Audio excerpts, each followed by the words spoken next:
Hello. Ouch. I just hit something. Everything's fine. I am late. I apologize. I was busy and I had to do something before I came on, and that's why I'm late. So I give you guys my deepest apology. I also give myself the deepest apology because I also forgot to promote this stream because I've been working up until like 1 to like midnight most nights this week, trying to finish something that's due soon. So I was up until midnight last night and I was like, I need a promote. I'm so tired. I'm going to bed. So that was my thought process for doing the promotion. Or you say, why not do it during your break? When I'm in my break, I don't want to think about work. And I categorize this with work, so. Also, my phone's been dead for half the week. It's getting old. It's losing battery fast. And I don't recharge. Anyway, you can hear it in the background because it's going off like a rocket. I need to do a sound check because my voice is a bit gluggy today.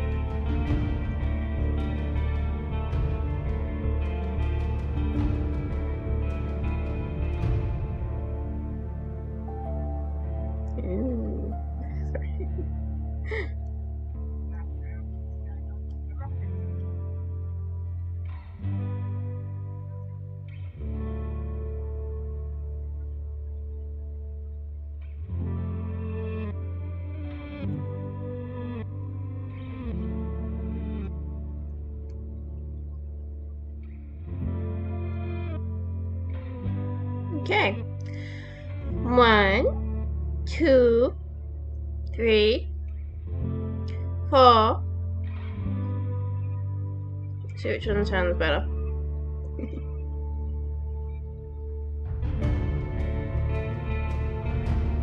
Let me take this off. Okay.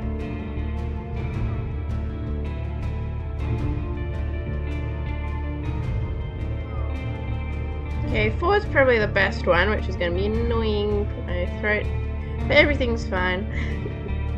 We will survive. I have coffee here with me, which is nice and warm and helps a lot.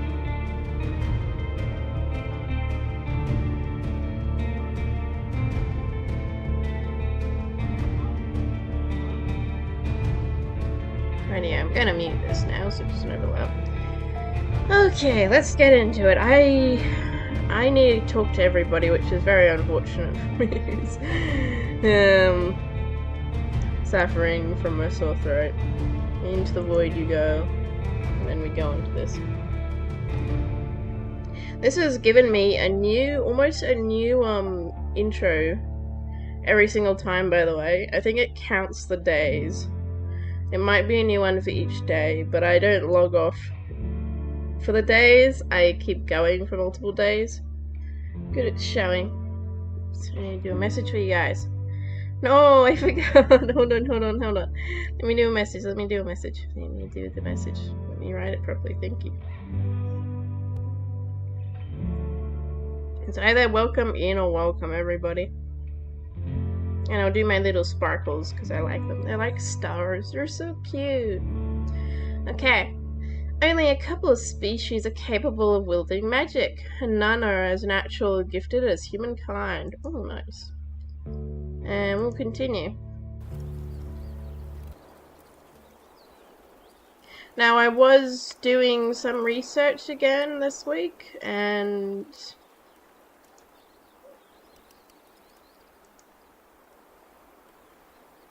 I'm a bit guilty of that. Let's go talk to people in Gal Rocks, because we don't have anybody else to currently talk to. Oh yes, it's laggy. It's a little laggy. Let me know if it's jittery on your end, guys. Life is down. As you look around, many of the villagers gathered at the western bank, preparing for a meal or a prayer. Only the young workers remain at their posts, maintaining the most critical tasks, such as adding fuel to the flames. The guards are spread outside the gates, watching the area carefully. Some of the locals slow down to observe you, but whenever you meet their eyes, you find a challenge. I go to the boatmaker. She glances at you, then turns her head away and pays attention to the log she's carving. I have a reason to believe you know what happened to Ariston. You tell her what you've learned and her hand slows, then finally stops. You've got the wrong idea. I don't know where he is, or if he's alive or dead. Just that he needed a boat, so I sold it to him. He took it to the beach, and that's all I've seen of him. Are you saying you don't know where he was set off to? She paws and scolds at you. Yep, that's what I'm saying. You've been to High Islands? She looks at you with a mixture of shock and hatred. And what do you want to do about it? Make others turn against me, RoadWarden. My village will stand by my side. Friendly, don't worry, I'm not trying to turn against you. I just seek information. You don't have to tell me anything. Relax, I plan to see it myself. Want to look for nice seashells. I'm not one to spread rumors. Tell me what you know about it and I'll keep quiet. Tell me all you know or make you a misdeed. No, that's bad. Relax, I plan to see it myself. Want to have a look for nice seashells. She reaches for the axe on her back, but as you step away, she looks towards the other carpenters and lowers her hands. You dare to scratch my own wounds? Then make light of them. Shame on you, you harpy. You try to respond, but she scuffs at you with a loud exhale. Yeah, a few city folk paid me to take them there, just as the war started. It was more than half my age ago, right? I thought coin would save us from barbarians, stupid. I landed at the edge of the island, waited for them until dawn. They were meant to look for something at the bottom of the volcano, I guess. They didn't make it back, so I came back all alone. Dawn? You repeat, and she gulps loudly, then clicks her tongue. Yep, you can't go to the high island in sunrise. The tides are too low to reach the cave. You know about the cave, behind the waterfall? She doesn't wait for you to answer, growling as she tries to recollect her memories. I haven't seen what's inside, did my best to stay quiet. So I need a boat to get there, and I need to do so during night time. Sucks to be you. She reaches for a glaze and grabs it with great strength. I need you to make a boat that will reach High Island. This again? Looking for a way to die. I'm making you a boat. Her tongue mocks the very thought of it. It'll take us seasons of work, it would, but not a year or more. Tell you what, I fixed one of the old piece of driftwood some time back. It still floats, merely takes one muscle to push forward, for it has only the pedals. So it wastes itself underwater, so now it's wasting itself under the rains. Water was technically correct. So, what's your price? 50 coins? She runs her eyes over you. Well, I can speak with a few neighbours of mine, but judging by what I know about you, she crosses her arms, 55 coins will be fair. No, it's not. How about I rent it? How about you stop wasting the air? I won't lend you a boat for fishing, even less for travelling to a forbidden island. The rocks at the coast are like teeth. I need to think about it. Think as much as you can. I'd rather have a boat than your coins anyway. I mean, look away. Gathering a crew. According to what you learn, you can only reach High Island by a boat, leaving the coast during day and landing at night time during a high tide. Chance you're going to find him on your own is slim, so I need a boat and maybe a few friends or mercenaries. A harpy is circling dangerously low to the village. The guards are running around trying to keep up with it, while the children are being told to hide inside. You go to head woman. You approach the hills and the guard stands up, putting his woodwork on his pillow. Oh, that's nice, he's doing woodwork. Then asks you to wait. You hear his and the head woman's voice coming from the hall. Once the man returns, he nods gently. You're asked to enter. I follow him.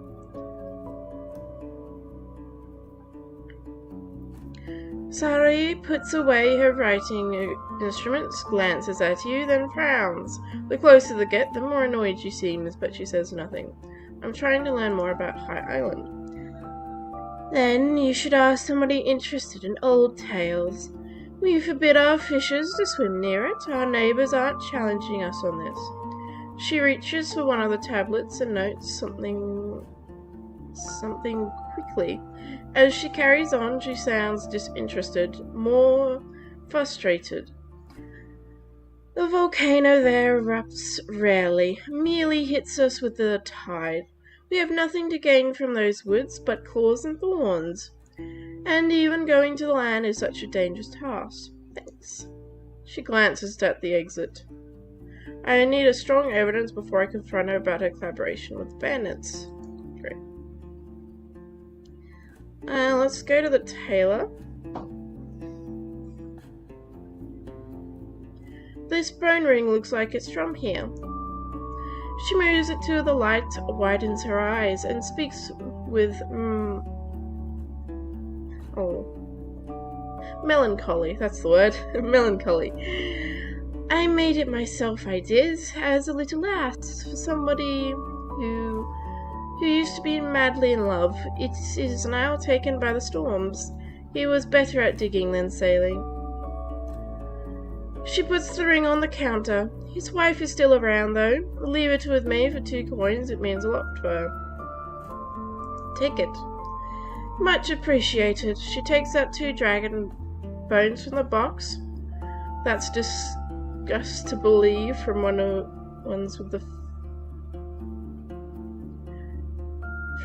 with fastness. Then leaves your ring on the counter. Anything you can do for me? I already have one. Well, we've got a lot. We've got like 32 coins right now. Thanks, I'm gonna head outside. A young worker bursts into laughter as one of them curls up in pain, holding her hurt thumb. I go to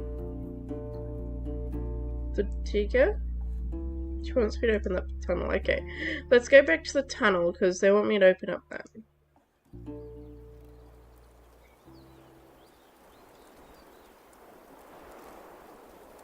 I enter the tunnel. Now I did research on this tunnel, and yeah.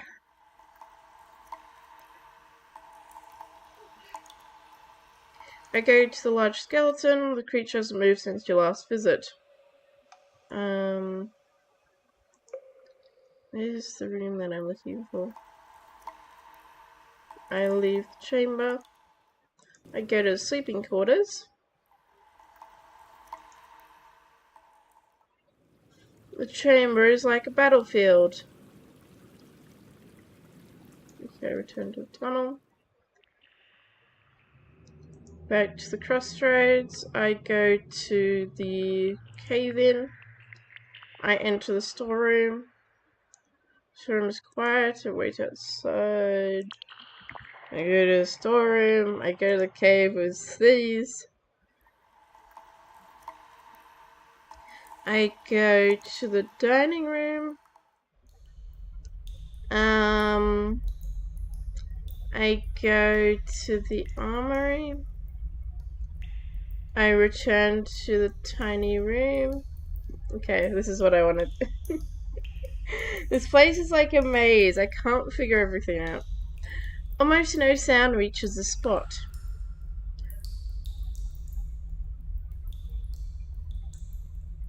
I brought over the tools I found and crushed the wall. I touch the shape of the hourglass with the pen and iron. You pick up a massive bronze key. It's a match. It fits into the grooves and presses. Then the bricks move deeper inside, then bounce back, allowing you to draw it out completely. In the secret compartment, you find a key made of bronze, as long as your own forearm.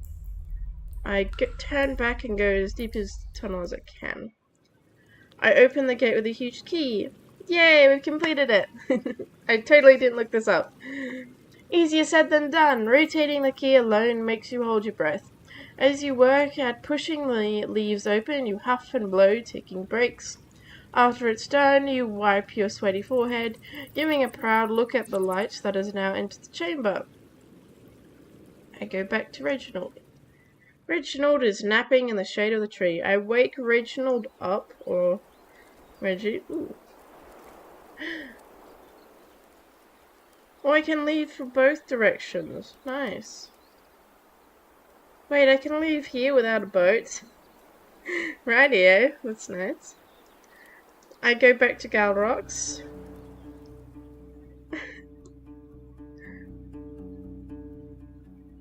The smoke above the village is as dense as it gets. The locals are taking care of the most tiresome tasks before returning to the fishing. The adults are either outside carrying lumber or food, or in their workshops, the largest of which are open air. Some of the work muffles the conversation, so you hardly hear the overshout of overseers. Elders also do their part, helping with clothing, chores, while children either make as much as noise as they carry, playing to their trade lessons, or paying attention to their trade lessons. Some of the locals slow down to observe you. When you meet their eyes, you feel a few smiles. Interesting. I go to the digger. She's building a tall tower from her wooden blocks. Cheers, outsider. The tunnel is open again. Better tell our head woman about it. I'll talk with the others. We can move some serious work in spring. But it would be better for us to do the groundwork before the snow falls. She shuffles the wooden blocks and moves them into a single row. And if the tunnel is somewhat safe, you can take a closer look at it and inspect the chambers. Report it to me. I'll ask one of my neighbours to give you an easier time. Even though she seems to put no thought to it, the blocks are now ordered from the brightest to the darkest. I've explored the entirety of that tunnel. After your initial report, Luma comes up with one question after another. While some are specific and significant, others are absolutely simple. As if she's making sure you're not lying to her. You don't know all the answers, but in the end she smiles at you, clapping her hands without sounds. With that, we can gather timber, rocks, and tools. I already know which ones would be just perfect. Cheers, RoadWarden. If you want, I can ask one of my neighbours to repay your hard work. And not just once.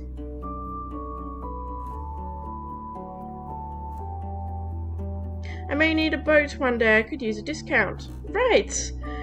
She starts to build a wall from the wooden blocks. I'll speak with Naka, the boat maker. Yay, we got a discount. Let's go to the head woman. You ascend up the hills again. The guard stands and puts his woodwork on his pillow. This is the same thing. Going to keep moving. What was that just came up? Oh, it was this. I follow him inside. Savik puts away her writing instruments and glances at you, then frowns. The closer you get, the more annoyed she seems to be, but she says nothing. I put the gate key on her desk. The undead from your tunnel are gone. She drags the key over the desk, looks comically large in her tiny hands. Now, would you look at that? She says to no one in particular, then looks you in the eyes. You face this threat for no good reason. I have already told you I wasn't planning to work on the tunnel. She scratches the desk with the key, thinking. But I ain't going to deny that it's open some opportunities. My neighbours are going to appreciate your self-efforts.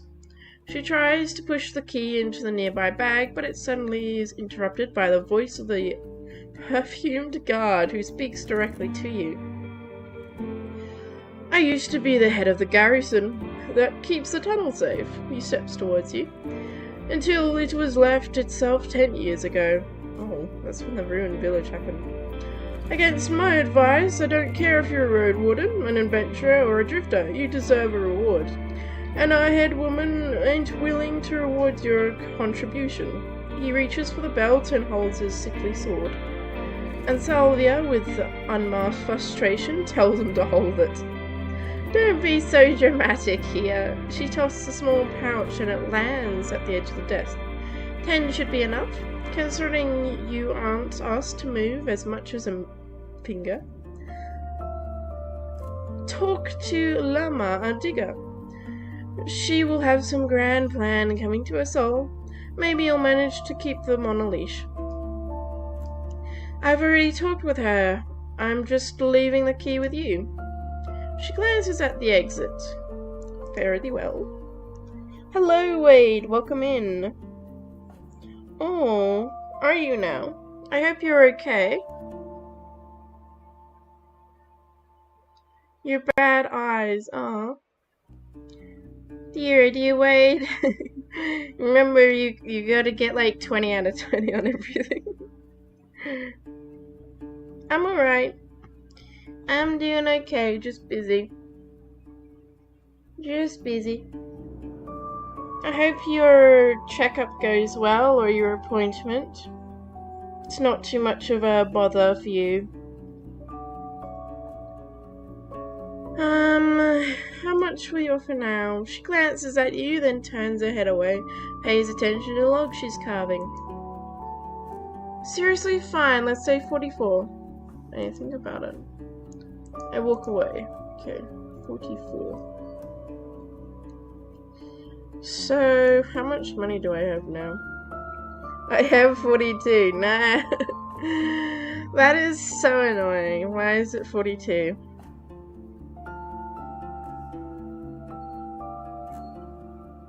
It says it's hidden.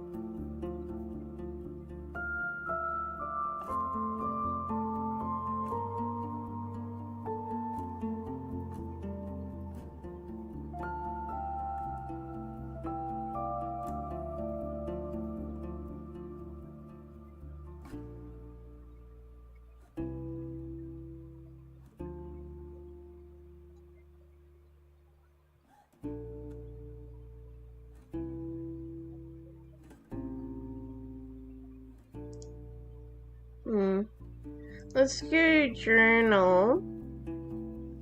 Gather a crew. Arishna has been sent to has been seen heading to High Island, northwest of the peninsula. Traveling there all by myself is going to be dangerous. It'd be safer to gather a crew willing to explore this place with me. Maybe some of the people I've helped in the past would be interested in helping me. If nobody agrees to join me, I can attempt a lone journey. Once I'm ready, I need to go to my boat in the early morning hours. From there, I'll gather my crew and we'll leave in the evening. I also need to find a boat I can use Yeah, but I don't remember who this is. Who is this? Hold on. The enchantress from Howler's Den who lives by herself all in the old... She's adopted daughter, and she despises her mother. Let's ask her, and I also want to ask the hunter from the creeks as well. Let's save. Quick save. We shall travel.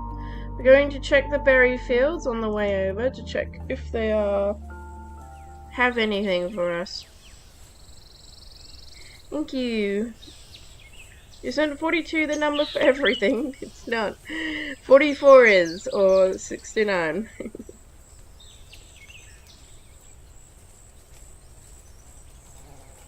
According to Hitchhiker's Guide to the Galaxy.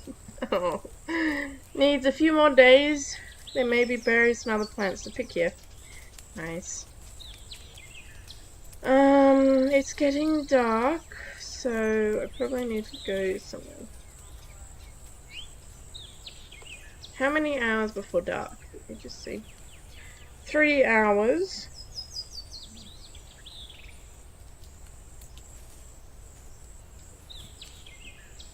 I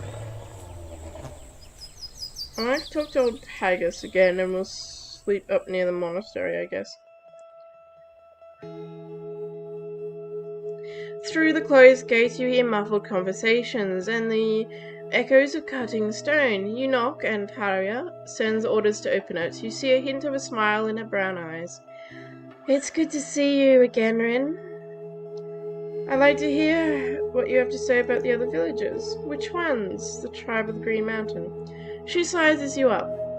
I don't know what you've heard, but they don't really bother us, nor offer us their friendship. The tribe keeps its distance from those who follow right tablets. Ask other pagans or their elders. Got no more questions. Go ahead, friend. I'm trying to learn more about High Island. Give me a moment. She walks deeper into the village and asks a few people about something. You can't fully hear. Once she's back, there's no joy in her eyes. The illness has already taken whom I wanted to speak with. The old sailor from Howler's Den, husband and wife, who found the true word of the right, now gone. Her voice is at the brink of cracking. She closes her brown eyes and regains her composure with a few breaths. You'll learn more in the monastery, but the monks rarely share their secrets. It's okay. Let's go back to traveling and we'll go to the monastery because we can't go anywhere else. It's too late to travel again.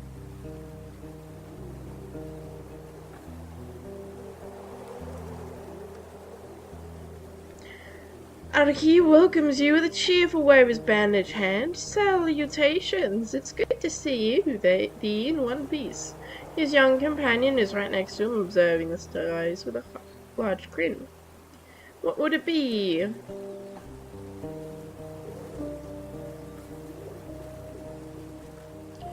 I'd like to learn about No, he sighs. The order protects what it knows, and we seek no wealth. You remind him of your trade, and he responds with annoyance. Knowledge builds and destroys the cities. He points at the monks who are seeking snails among the gun patches, are responsible for what we bring to our journey. The blacksmith isn't judged by the deaths of those by their swords, but they aren't selling them to the scoundrels.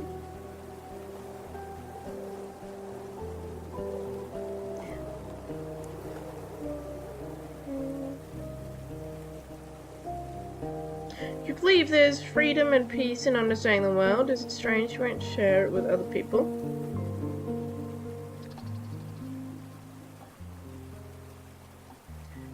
I use what I learn to help other people. And thus thinkest our books and studies are going to help thy? Just keep thy shell healthy, take care of thy pets, and listen to elders. Okay. I'm sleepy. I go to sleep. I sleep in a shed. There's a pile of hay which you can lie on. There's something calming about the rustling of leaves and winds that batter the walls like a gentle thunderstorm. With Ariston's cloak, you can fall into a long and deep sleep. I'll lose food, I'll lose cleanness, but I'll get health back. Magica.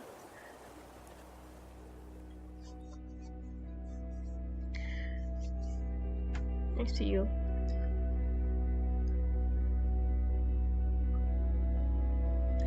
Doctor says it's getting better, but you can't see how. Oh, that's good. I'm glad it's getting better. That's good. That's good to hear, Wade. You don't need to be having... I already read it, Wade. You failed. I've read it already.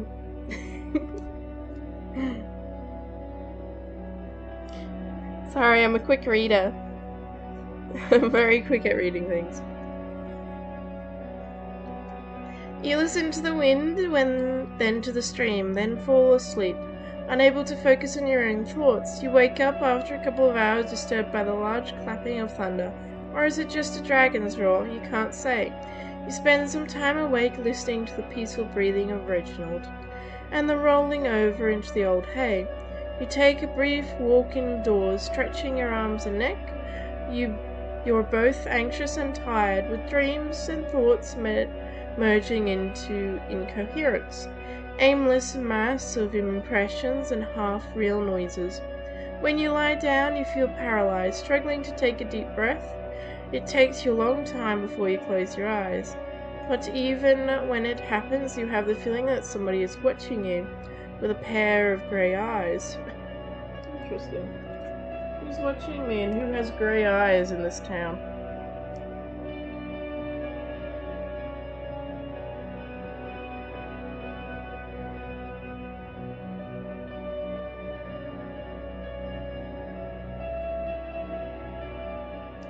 After waking up, I'm not sure which part of the dream truly happened.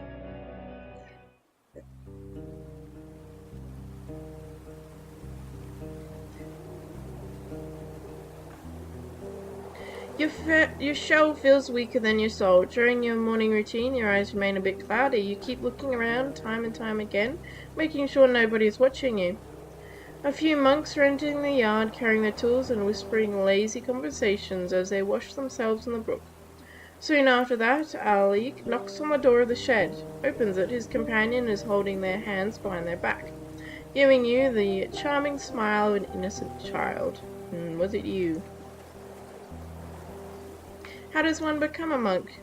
He lets out an amused grunt and clamps his hands together.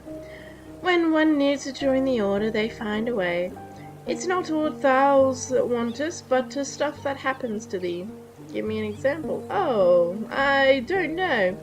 Abandons thy past, throws thy pet down a cliff and pray. You don't find a hint of playfulness in his voice. After a long pause, he carries on. What can you tell me about your order?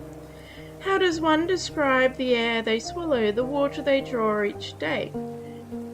Yet, playful smiles make it clear he doesn't seek your answer. I can tell thee it's not old, but older than thy, that it's monks work and pray, but it's not a place, nor a community. Words don't reflect our purpose, for human tongue is mere and stupid. And so are our ears. He straightens up and puts on a more serious tone.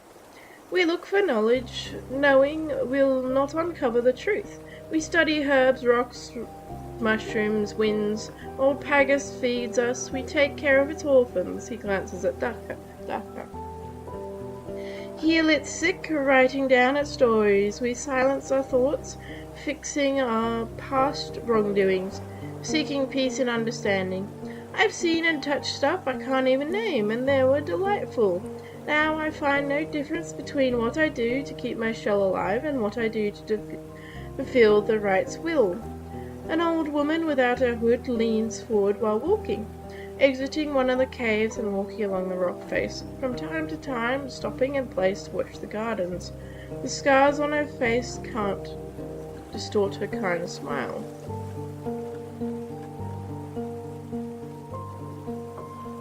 So now I've been inside the library, I give the monastery another look. The butterflies try to collect the last shards of food from the overblown summer flowers, while the herbs and lettuces are getting picked by the younger monks, piled up on a small cart, telling from their conversations. Some of these plants are going to end up as pickles. Nice. You turn around once again, noticing the constant roaring of the river.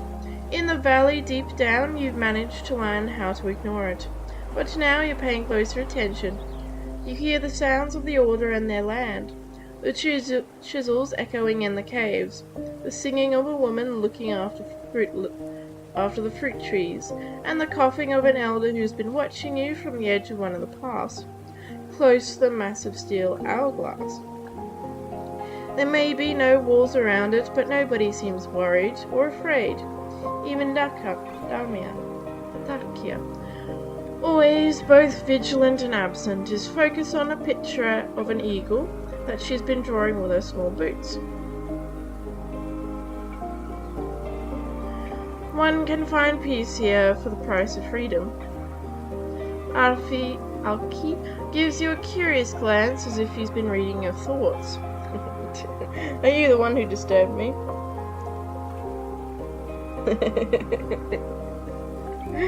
Sorry, Wade. I've always been fast at reading people's words, and it's been annoying for a few people. Because I read them before they can delete them. I do wish you well with that, though. I'm happy that it's getting better for you, at least. It's no good to have those sorts of issues hanging around. So I'm glad. Once I'm done my duties in the city, I'd like to abandon my old life. What would your order take me? I chuckle. This life isn't for me. The silence goes on. Let's travel. Let's go to Hallowsdale.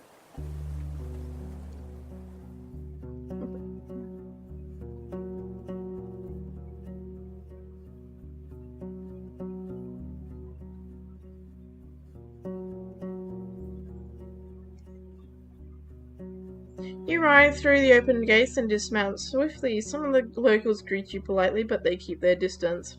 After you notice your own smell and dirt on your clothes, you no longer wonder why. I head to the stables. I'm broke. I don't want to spend my money on you.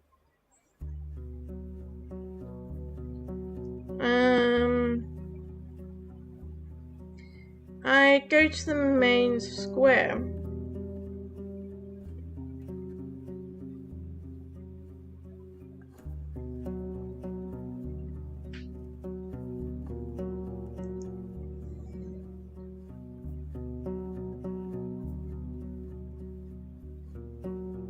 Are there any old-time soldiers around? I'd like to ask them a few questions.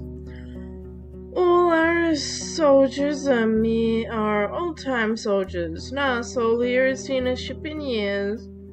He starts with a chuckle, but nods towards an elderly man who's resting by a table, rolling an empty mug and mumbling, Try to himself, try with him. Thanks. I approach the old sailor. He doesn't notice your approach until you sit opposite of him. He raises his chin with one of his eyes is brown while the other is white from blindness. While only one ear and a broken nose and a constantly open mouth, he looks like a soul at the end of a painful journey. But his voice is more amused than tired. Who fell there? Oh, my very own plate. You're the kid of... He pauses. Leans a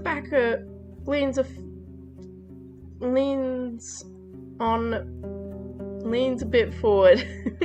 I don't know why that's so hard to read.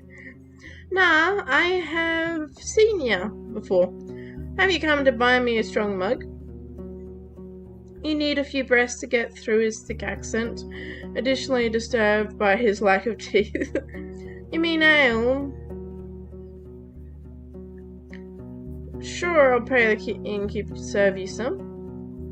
You glance at the innkeeper while he's fixing some mugs. You reach for your pouch. One dragon bone should be enough for a few rounds. A kind traveller. Hard to find such a soul since the wartime. You find it difficult to tell if you see a smile or a grimace of pain. Used to be a sign of decency to help each other, both on the land and at sea. With a grasp, he tries to strengthen up, reaching for his new drink. Can you tell me anything about High Islands? He wipes a jewel from his mouth with a sleeve. His clothes are simple, but clean and tiny.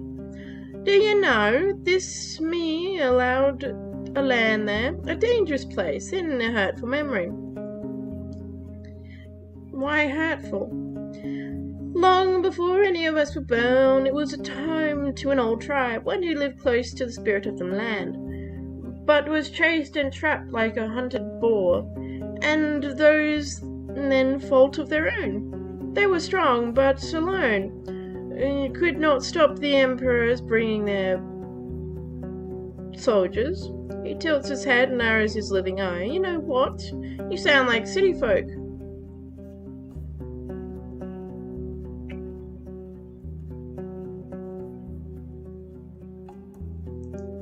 Let's tell the truth. I'm from Halvan, but through no fault of my own. What a decent heart you have. His wheeze carries on a hint of amusement. After all the days I spent meeting souls from the farthest parts of the land, I am not one to judge where they come from. Different things if you were tied to that place, that den of greed. He takes a sip and helps himself closer to his mouth with the lip of the mug.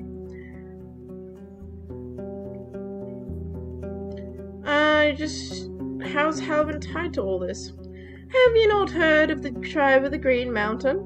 One so strong as our very own Howlers got squashed by the city crusades.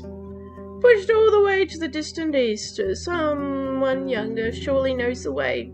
He looks around as if an ancient pagan village could be hiding behind the corner. But ye not be letting in without a simple gift?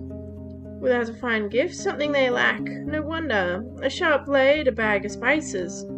He notices an angry look from the innkeeper. I don't not talk about Green Mountain. In his screech you recognize Talia's discipline. I do not care, he raises his voice, but then has to clear his throat. I still need to get on their island, it's important. You really have no better things to do? No lovers to bed with? No bread to smell, no meat to drink? He puts his arms on the table, then his chin on the top of it. His voice is getting tired, so you lean forward to hear him. Start with this. Reach the island after dusk from the east. You will not miss it. The volcano has been smoking for decades now, and may say it hides the treasure of the old tribes. The island's walls are as tall as you can climb them. But with the night's tide you'll reach an old port, hidden behind a waterfall. Do all this, he pauses, wipes his wrinkled lips, or just pay for a ship in the city. They're as tall as a fortress, that's what you need. Have you ever landed on the island? He raises his head just enough to take another sip of ale. The storm shoved us into the rocks. But we know the stories, so we reached the port in its tunnel, built the raft. Building the raft took us 2 days, and the logs and the vines we had to cut. There was 5 of us at first. 2 lived long enough to hit the sea again, and I only reached the coast. Ma bled out in my arms. My wife bled out in my arms. The beast took us one by one, his voice getting weaker. And spirits would hear our pleas. No spirits would hear our pleas in that cursed land. You think about a response while the sailor is lowering his head again and closing his eyes. The dead one remains half open. Want my advice? He can't see you nod. The moon and stars cannot reach the island. You want to see everything. Take lights with you. Now ask me nothing more. I apologize for opening the old wound. Thank you for your help. Let's leave the square. And let's travel again. I said travel. I'm about to click on rest. Let's go to her place, because we're close by. And then I want to go down to his.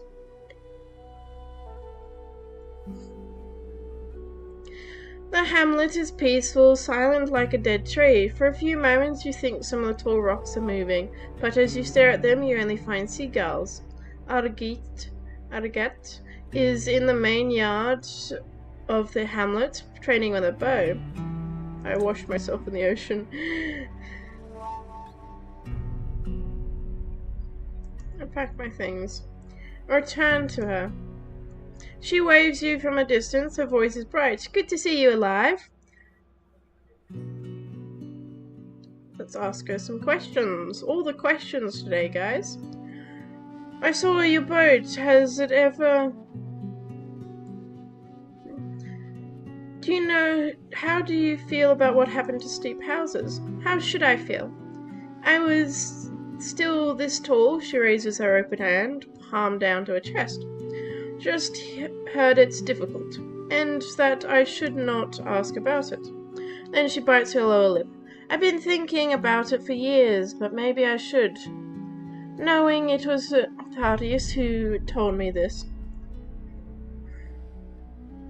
I know what happened to the steep houses. Would you like to learn the truth? Her hand squeezes her bow. Her eyes are keen. After a gentle nod, you tell her what you've learned. Tears well up in her eyes even before you finish, and she stares at you intensely, trying to catch a hint of a lie, something to grasp on before she puts her trust in your tale.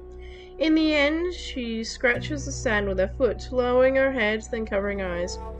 Shame on them, shame on them, shame on my... and on me, for us not questions. Before you respond, she enters her hut for a moment, then returns with a fresh water dripping from her face. While her eyes are red, she holds her bow with determination. 'Tis better to know the truth. I planned to return home one year, but now I do not know. If I do, I will be heard. You think Ariston has... do you know anything about it? She opens her mouth, but only needs a few breaths to speak. He left like that, without a word, to the death trap. She raises her bow to point to the northwest. You can see the island from here. 'Tis not easy to get there, not on a boat. Now you mentioned you'd appreciate any tips that could help you survive there. She moves her lips left and right, humming to herself. I have not seen it myself, but I heard that when winters are at their darkest, the waters there is all frozen, and a big beast can get there on their paws. Seeing a puzzled look, she explains. The creatures are not too difficult from the ones we have here. You learn about them. The more you learn about them, the more prepared you are. Before you change the subject, she lets out a huff. I hope you bring him back. I could use your help on the island. Her curiosity grows as you describe your plan. And you think he might be still alive, truly? After you nod vigorously, she stands up, raising her bow to a salute. You've helped me already, so it's only fair for me to join you. And if you had not boat yet, you can use mine. It's time for me to leave. Safe travel, she said with a smile, and pats your pal Frey's neck when you leave the hamlet. Okay, we can't leave until night time. Or we can leave, actually. Let's go ask the elder, though. I want to speak to these guys over here still about it. Hello, elder. It's been ages. Two-tailed blue monkeys are jumping on the rock side, chasing each other and screaming cheerfully. The druid is sitting on the shore, keeping his legs in the water, observing the spring. He glances in. His gaze is a bit absent. He notices you after you tap on his shoulder. What do you need, traveller? That's a new voice for him. I need to learn about High Island. His eyes widen. Come again. You move your lips slowly as you repeat your question. His look grows suspicious. Why would you head for that forsaken land? You explain briefly that you have learned about Ariston. The elder listens patiently, but then stands up and raises his voice. Even his accent gets thicker, as he is repeating an old sermon. The feet of the land have nothing to find in those ancient woods and their ruins. 'Tis but a graveyard of a tribe driven out long ago. Their memories deserve to neither be forgotten nor shared by their descendants. He returns to the same position after a few breaths, then lowers his shoulders and scowls at you. City size ought to forget, and more than most. He doesn't trust me enough, what? Betty. Okay, that's fine.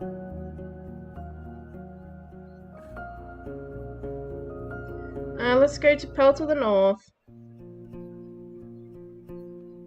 Gonna drive home with your eyes? You got this, Wade. I wish you all the luck you need. If you need to pull over, you do so. Just be safe.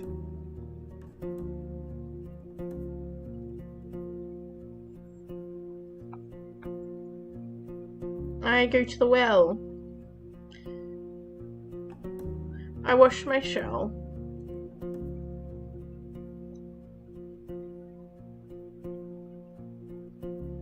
Yeah, remove all the bloodstones from my thing. Okay, I step away. Approach the guards. The guards greet you with enthusiasm by calling you by your name. A few of them join ゚Secret and the board to gossip with you a few moments. I could use a skillful hunter on my short journey to High Islands. What? She chuckles, then matches your serious look. Tell me more. You share the gist of your plan, and she's spreading the old stew on the ground to a boar's grateful joy. I put safety above adventure, she finally responds, but there is a way you can convince me. What's your price? 16 dragons. You seem to know what you're doing, and I can look after myself. Sure. If I get her to do this. She lifts the pouch in her hand, then takes it to the table. Pleasure, let me know when you need me. Okay. I enter the inn. Still sitting beneath on the window, 3 guards are arguing about something. But then tease the tension with a friendly barter. The innkeeper is dusting the cabinets and the shelves of the cloths, and Talia is chopping vegetables from time to time, taking them to the innkeeper.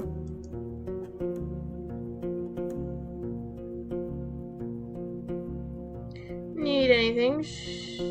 Ooh, you can buy these. I'm not too crazy about antlers. We've got none of them already. He rubs one of the tears with his sharp thumb. I don't expect to see a trader chasing after such a cheap trophy on their wall, so I'll give you a single meal for it. That's all. He nods.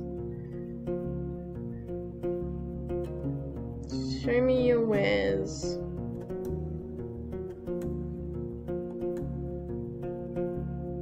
Let's buy some food, because it's 3 rations, and that's pretty good.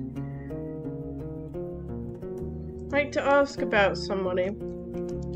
Old Halva.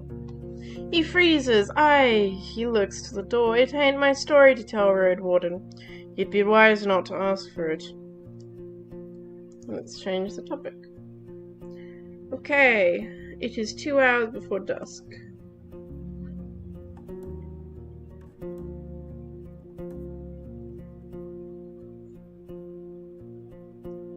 I guess we sleep and then we travel up here. Maybe to the bandits' camp. But I also want to go to the creeks and then back down again. Let's sleep. It's day 49. Sleep on a bench, you're hungry. Let's eat some food if I'm hungry then. What's this? Oh, it's poison, that's right. I'm good. I'm good. Okay, let's go. I don't want to eat the poison, I'm good. Let's sleep. Sleep in a room, restore magicka and get more tidy. We'll sleep in a room.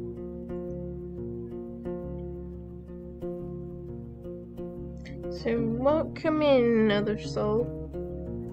The room is small. That's the same as before. 2 hours before dusk. Let's go outside.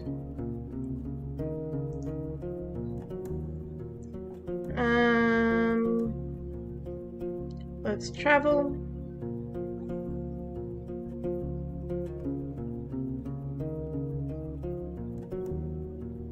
Let's check this out.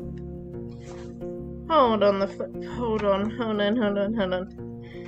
Oh, wait just a moment. I need to check something.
about that, guys.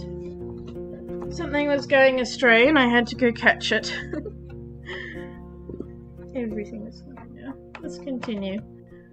So, going up to the Enchantress, I guess. I want to stop by the Dolmen and have another look.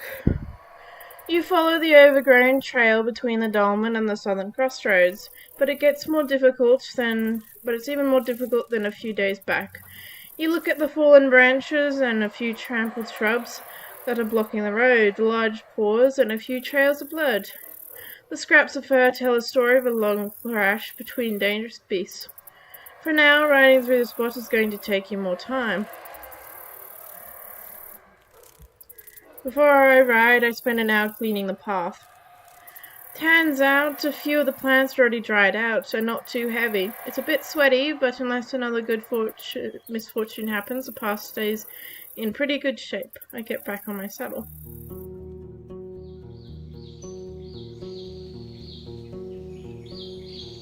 A small badger runs away from the entrance and disappears into the bushes. Okay, let's go to... She doesn't come out until night, does she?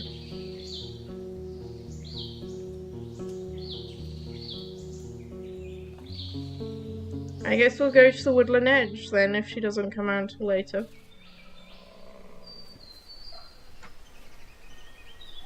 You spot a fresh claw marks on a nearby tree as well as a broken branch.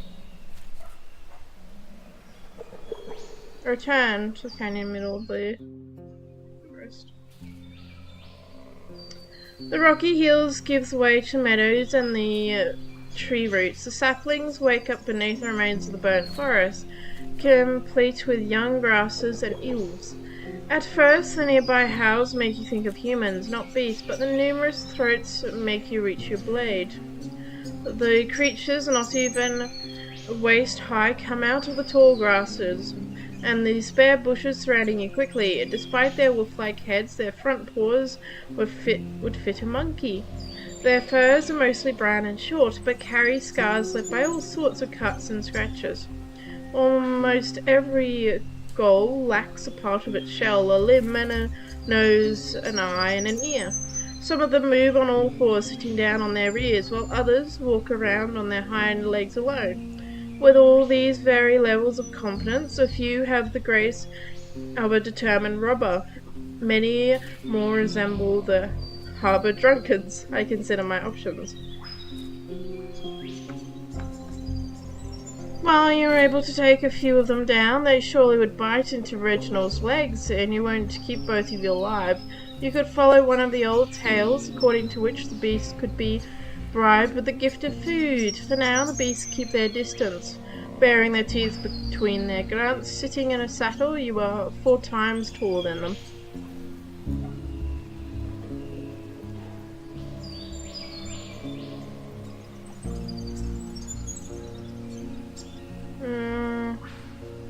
We have enough food rations. No, we have 6.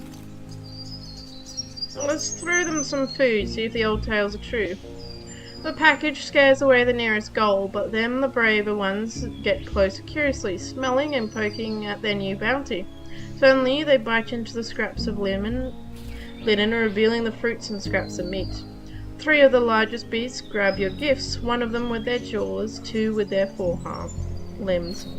Then run into the hills, followed by the rest of the loud, excited pack. If the stories are true, Gold should now spend some time away from humans' eyes. I pat Reginald's side, trying to calm his nerve with an encouraging tone.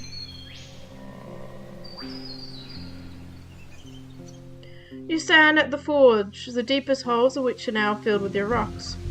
You spot a large furry beast that runs down the river, startled by a presence. I spend some time throwing rocks into the river. We'll spend an hour. An hour should be enough to cover at least half the gaps.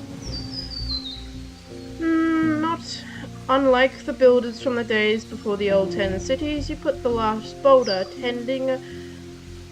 taming with scraps of the wilderness, even if slightly.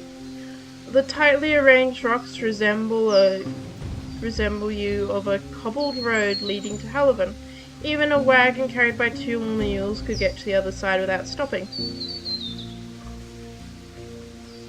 I stay here for a moment too, putting my hands on my hips, observing the result of my work.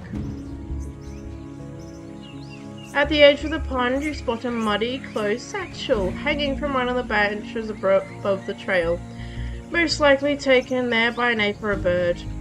Like other trees in this part of the forest, this one is ridiculously wide.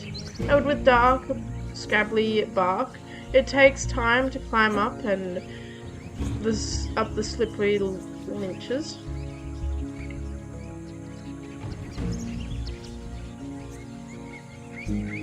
I look for a long branch to push the thing off the tree.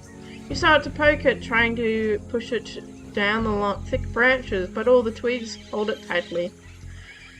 Okay, I don't want to break anything inside the bag, even though I just poked it with a branch. It may take some time, but I tether my horse to a branch, then climb up to grab the bag. Now I'm filthy. You gather the useful tools, climbing up the trunk without wrapping your arms around it's difficult. Without wrapping your arms around it, it is difficult. After every 2 or 3 feet, you cut and tear away slices of bark, making new steps. It gets easier after you reach the first branch, strong enough to hold your weight. You secure yourself with a rope. Once you reach the bag, you pull yourself up towards it. Breaking minor twigs, you pull the leather straps to raise the bag and unpin it. After a few long, tiring minutes, you get back to the ground. Look at the content.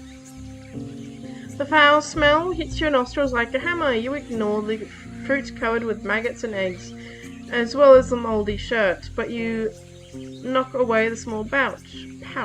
You cut it open only to find 2 dragon bones. I grab the water skin to wash them. Reginald stops, then steps back. Right in the middle of the road lies a cat the size of a bear, lapping the nasty pond water. You look around, but there are no other monsters. The thick fur is the colour of the tree trunks, with black spots on its side and back, the glimmers of cream on its tail and head. You notice scars surrounding around the shell, left by claws, tusks, and fangs of its victims. The hind paws are larger than your head. You need a whole squad to overcome such a creature.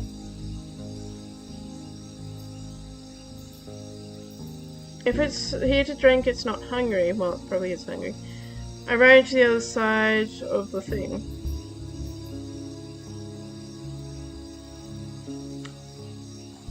Oh, it kills me. Okay. Nice. Your power probe raises you with a snort. The cat turns around in silent observation with its one eye. The other one has been lost to claws. The ride feels like it goes on forever, but the beast lets out a large roar. It leaps forward, then again, faster than any human, hits the horses, knocking down the large animal. You manage to jump off, saving your legs from the crushing rate, but the cat doesn't stop. Soon your skull crushes. Erin's soul has left its shell.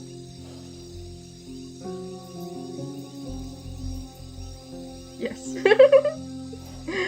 Okay, let's scare it away somehow. You step on the ground, preparing your equipment, heading towards the creature. So far it hasn't noticed you.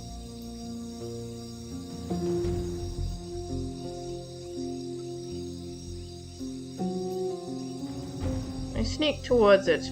You try to stay calm, observing the legs of the creature as large as a tree stump.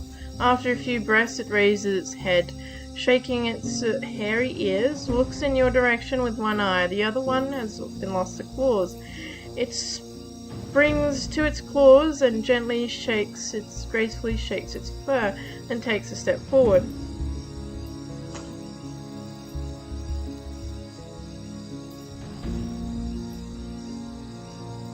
I squat down, making sure our eyes meet. I stand aside, swinging my axe as if I'm ready to strike. I stare at the cat, because yes, staring at cats definitely doesn't aggro them. I stand aside, swinging my axe. You practice with stance many times, but it doesn't seem to Impress the cat greatly. It approaches you with a slightly bent knees. Without stopping, it swashes its large tail left and right. It's already aggroed. I look directly into its eyes, trying my best not to blink. I'm in control. I look for its weakness. It growls and pushes its front paws away from the ground, standing briefly on its hind legs, as if it has nothing to hide. And then it speeds up, getting close enough to jump you.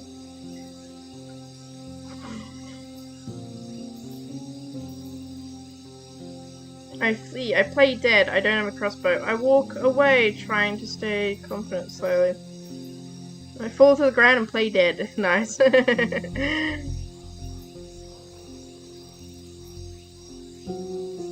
Nice, I died. Let's load, because I died again.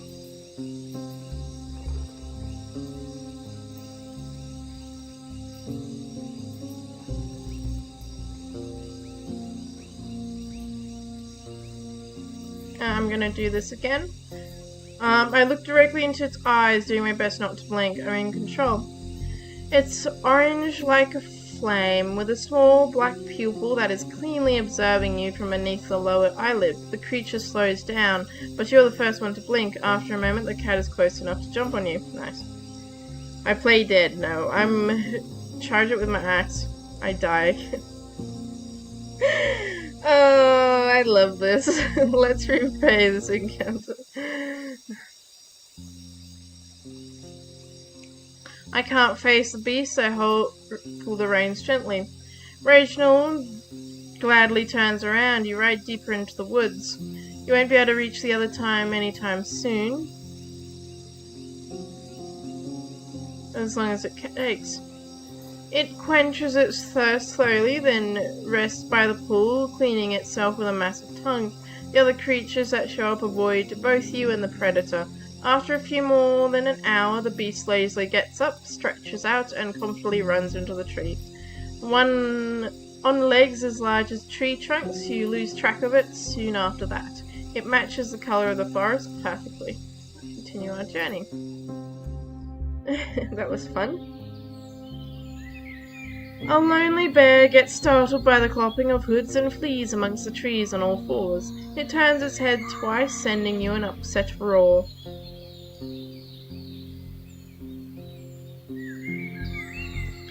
Where am I? Am I here? I must be here.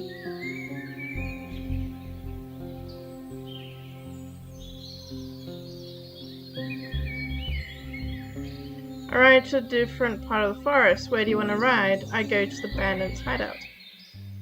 Hello, fine gentlemen and ladies. I'm here to visit you.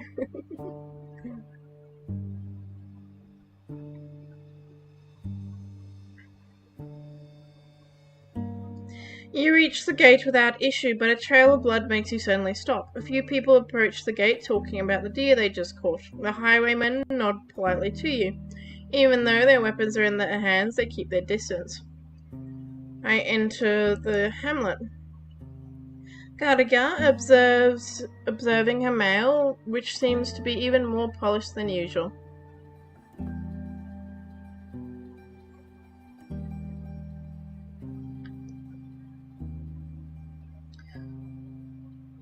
After spending a few days on the road, I'm surprised your bandits don't get mauled to death. She looks at the man who's missing an eye. We've been marked in many ways, she started carefully, and we've burnt our share of shells. Not all of us were here from the beginning, you see. After you ask her for any tips on how to survive from the road, she shrugs, then moves her hand behind her back. Still turned away from you. Not for a rider, I don't. We move in a strong group. Small monsters stay away. You can't fight the packs numerous enough to attack us. Her pause is long enough that you consider change the topic, but she carries on. What you need to learn is that there ain't anything free in the woods. A lost bone, a rotten apple, a shiny pebble, a cave, everything would be eaten and taken away. If it's lying there all by itself, you better wonder why. Why don't you try to secure these roads? She knocks away a small stone, one of many you step on. The roads are fine as they are. You ask her for any thoughts on how people can see them as dangerous. Too much for maintaining any trade, but she chuckles in response. Some of them will be better to never leave their homes. Are you the one? Who are you even robbing on these roads? You don't understand our past, stranger. Her voice is harsh, but carries no grudge. Yes, we took a few things from the settlements or forced some merchants to pay us for escorting them, she says with amusement.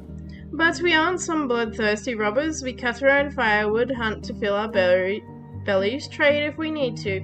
You'd be surprised. She turns around and takes a few steps backwards, glancing into your eyes. How little work one needs when you have strong arms, no taxes, no young or old mouths to feed. You glance at the massive hole in the south part of the wall. Her lips tighten, and she turns away again. We won't stay in this place for much longer. You're lucky that soldiers from Haliban took care of Burns. There are some who convince you it has something to do with Ariston's disappearance. She stops in place and a heavy hand rests on your shoulder, pulling you down. You catch the weak scent of a flower that grows in the warm plants and is often delivered by ships to Haliban. A bit like a sour fruit, and a bit like mint. And those are... You notice that 2 of her front teeth are missing. Of the creeks. She takes off her hand off you and continue walking. I had something to discuss with him anyways. I'll use the opportunity to remind him of the value of silence.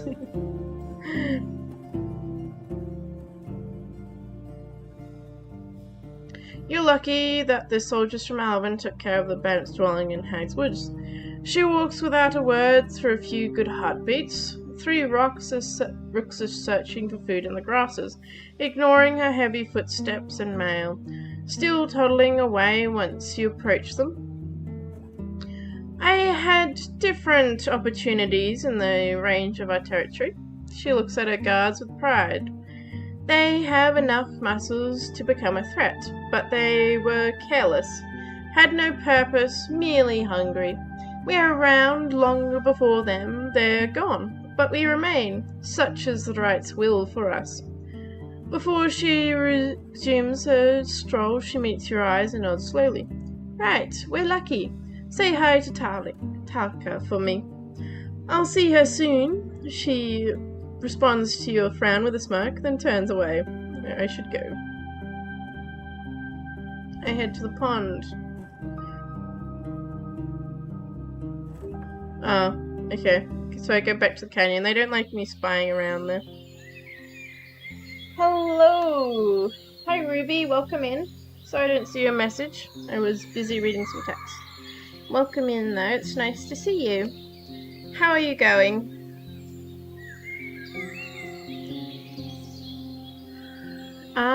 Map. Let's go to the meadow because we still need to find those flowers. The meadow is vibrant. You keep your eyes open, looking for another flesh-eating worm. I look for flowers. After a few moments among the grasses, you move uphill to get a better view. It just so happens you spot where the orange tulips grow. They don't resist your knife. I return to the canyon. I ride to the different part of the forest, to the painted boulder.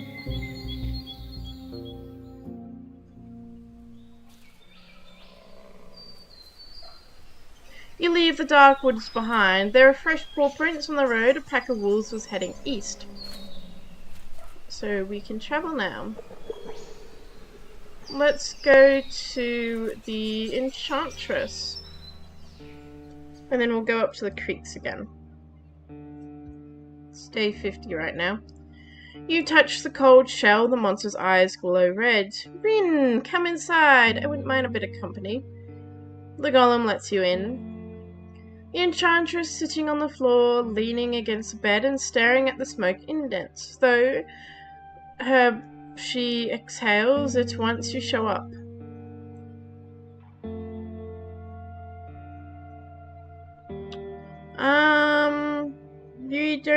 more conversation, I think, unfortunately.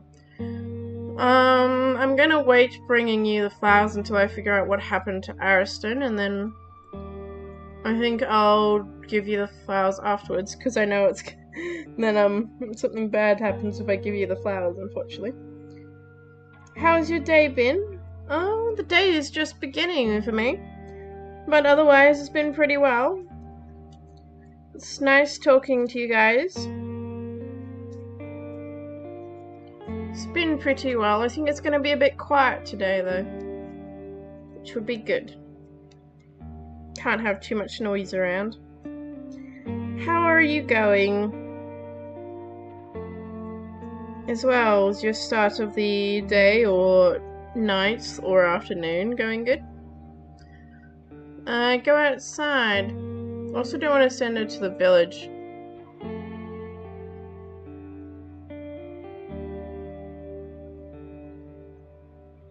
Three hours? How much time? I have 3 hours before dusk.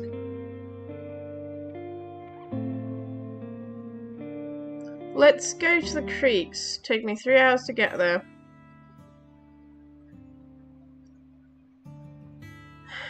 A gust of wind catches some of the falling waters and showers you with cold droplets. You hear the chopping of woods, and it takes a while before the locals open the gate.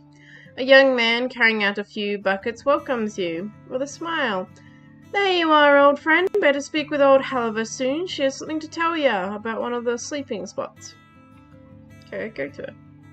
She observing the birds, ignoring your presence. We were talking about the room. Aye, the tribe says you're worth keeping. I'll show you the scrap on the floor. She leads you to the main square where a few people wave at you, then simply pushes open the door of a building that is near the northern bridge. On a bench next to the entrance, a young yet visibly pregnant woman is leaning against the wall. Her bare feet are stretched out, making a small circle, warming up before taking a walk. Our new neighbour, she said, warmly announced. Feel free from the inns and cave, eh? Finally free from the inns and caves, eh? Before you respond, you hear Halver's frustration. I'm done waiting. I follow her inside. The house is a single large chamber, airy and bright, with the doors have no locks, a massive bar that could be used as a barricade to its right at hand. The shutters seem just as safe. The sign of residence are spread on the floor, shelves, tables, stools, and inside an open chest. At first they seem disorderly, but then you recognize that the sleeping spots under the walls are surrounded with items of distinct purpose, such as tools or toys. While there's not much privacy to be found here, there is some sense of ownership and attachment to the objects in space. As you have already seen, the lives of the locals take place outside. You recognize one shape sleeping in a corner, a guard you've seen before, resting after a night shift. Your guide is standing above another corner, next to an open window. It's the only spot that's free of clothes and other odds and ends. You're the 8th dweller, so be quiet during the night time. Be clean at all times. That's it. She turns around and leaves you with a large pile of fur, on which you spot no dust or dirt. Okay, that's cute. It's always good to have more options, but that's about it. I leave the house. I'm nobody's neighbour. I look at the empty corner, my new home, and sit down for a bit. I place around a few small things of mine as a mark of ownership. Yes, let's do that. So cute. Reginald is lazily looking around as it rests on the dusty path. Let's go to the hunter. He's resting on the bridge, sitting on its edge, keeping his seat in the cold water. He welcomes you with a bow. Oh yes, he's got a bow. Everybody has a bow, except for the mercenary at the inn. It's the only one with a sword or an axe, I believe. Well, except for me. Good fortune to you, friend. I need your help on High Island. It would make us even. Am I a fish? He emphasizes your question after grabbing his jaw. I'm going to kill you if you let me drown. Salt water tastes like... Before you ask him how much does he know about the taste of that, he raises his voice proudly. You had my word, and I'd be ready to answer your call, my friend. I walk away. Good hunting.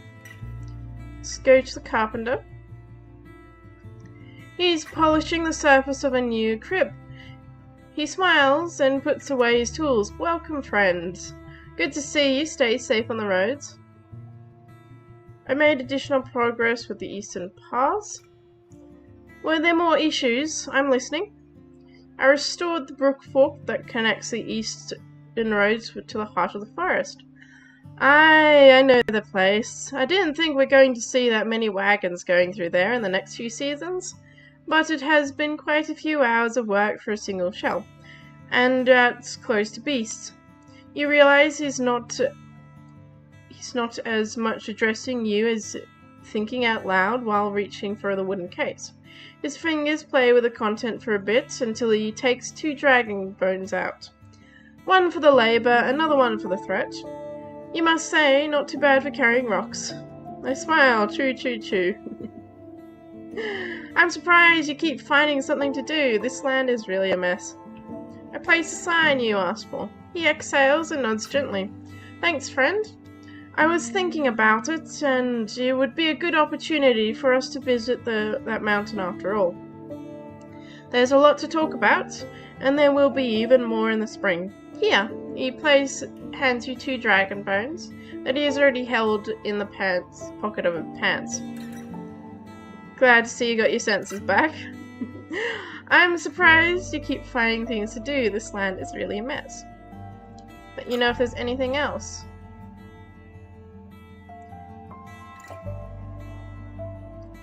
I could use a wooden lantern, one used for an adventurer.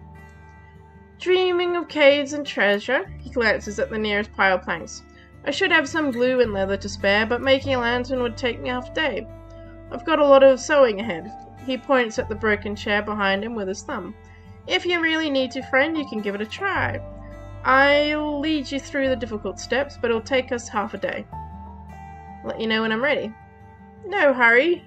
Believe me, he chuckles. I like this guy a lot.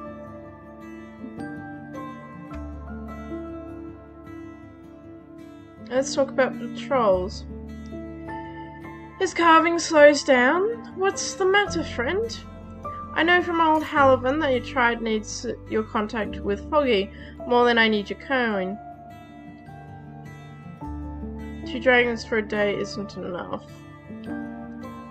Save. I don't know why I need to ask this, but okay. He thinks about your words for a few moments before surrendering. So be it. 3 it is. Oh, I get a higher price. Okay. Okay. I should have said that before the other thing. It's fine though. It's whatever. Our tribe won't be much of a help there, he admits while judging the harsh surrounding of the small planks. It was our parents who did all the travelling. They did whilst we were kids and not born yet. Most of them are already gone. Most of us travel no further than Foggy's, only when we have to. Have you ever met the tribe of the Green Mountain? The chisel falls out of his hands. When he reaches for it, he looks around, making sure there's nobody around. Not really. I was a kid and saw the older folks speaking with them. In the old speech, I think. They aren't around anymore, but I've heard we owe them a lot. Maybe I should introduce you to them. See you later. I approach the creek. With the calming sound of waterfalls around you, observe the stream, as clean as a spring. The ash oak soap and the tea set you own could help you get cleaner. I jump into the stream. There are no fish or plants to bother you, and your feet feel mud amongst the not-so-smooth pebbles. The water reaches around your waist, allowing you to have some fun, washing every spot of your shell. Thanks to the gentle flow, you are able to remove the mud stains from your clothes and boots. I step away. I go to sleep because it's nighttime and I'm tired. That's all good.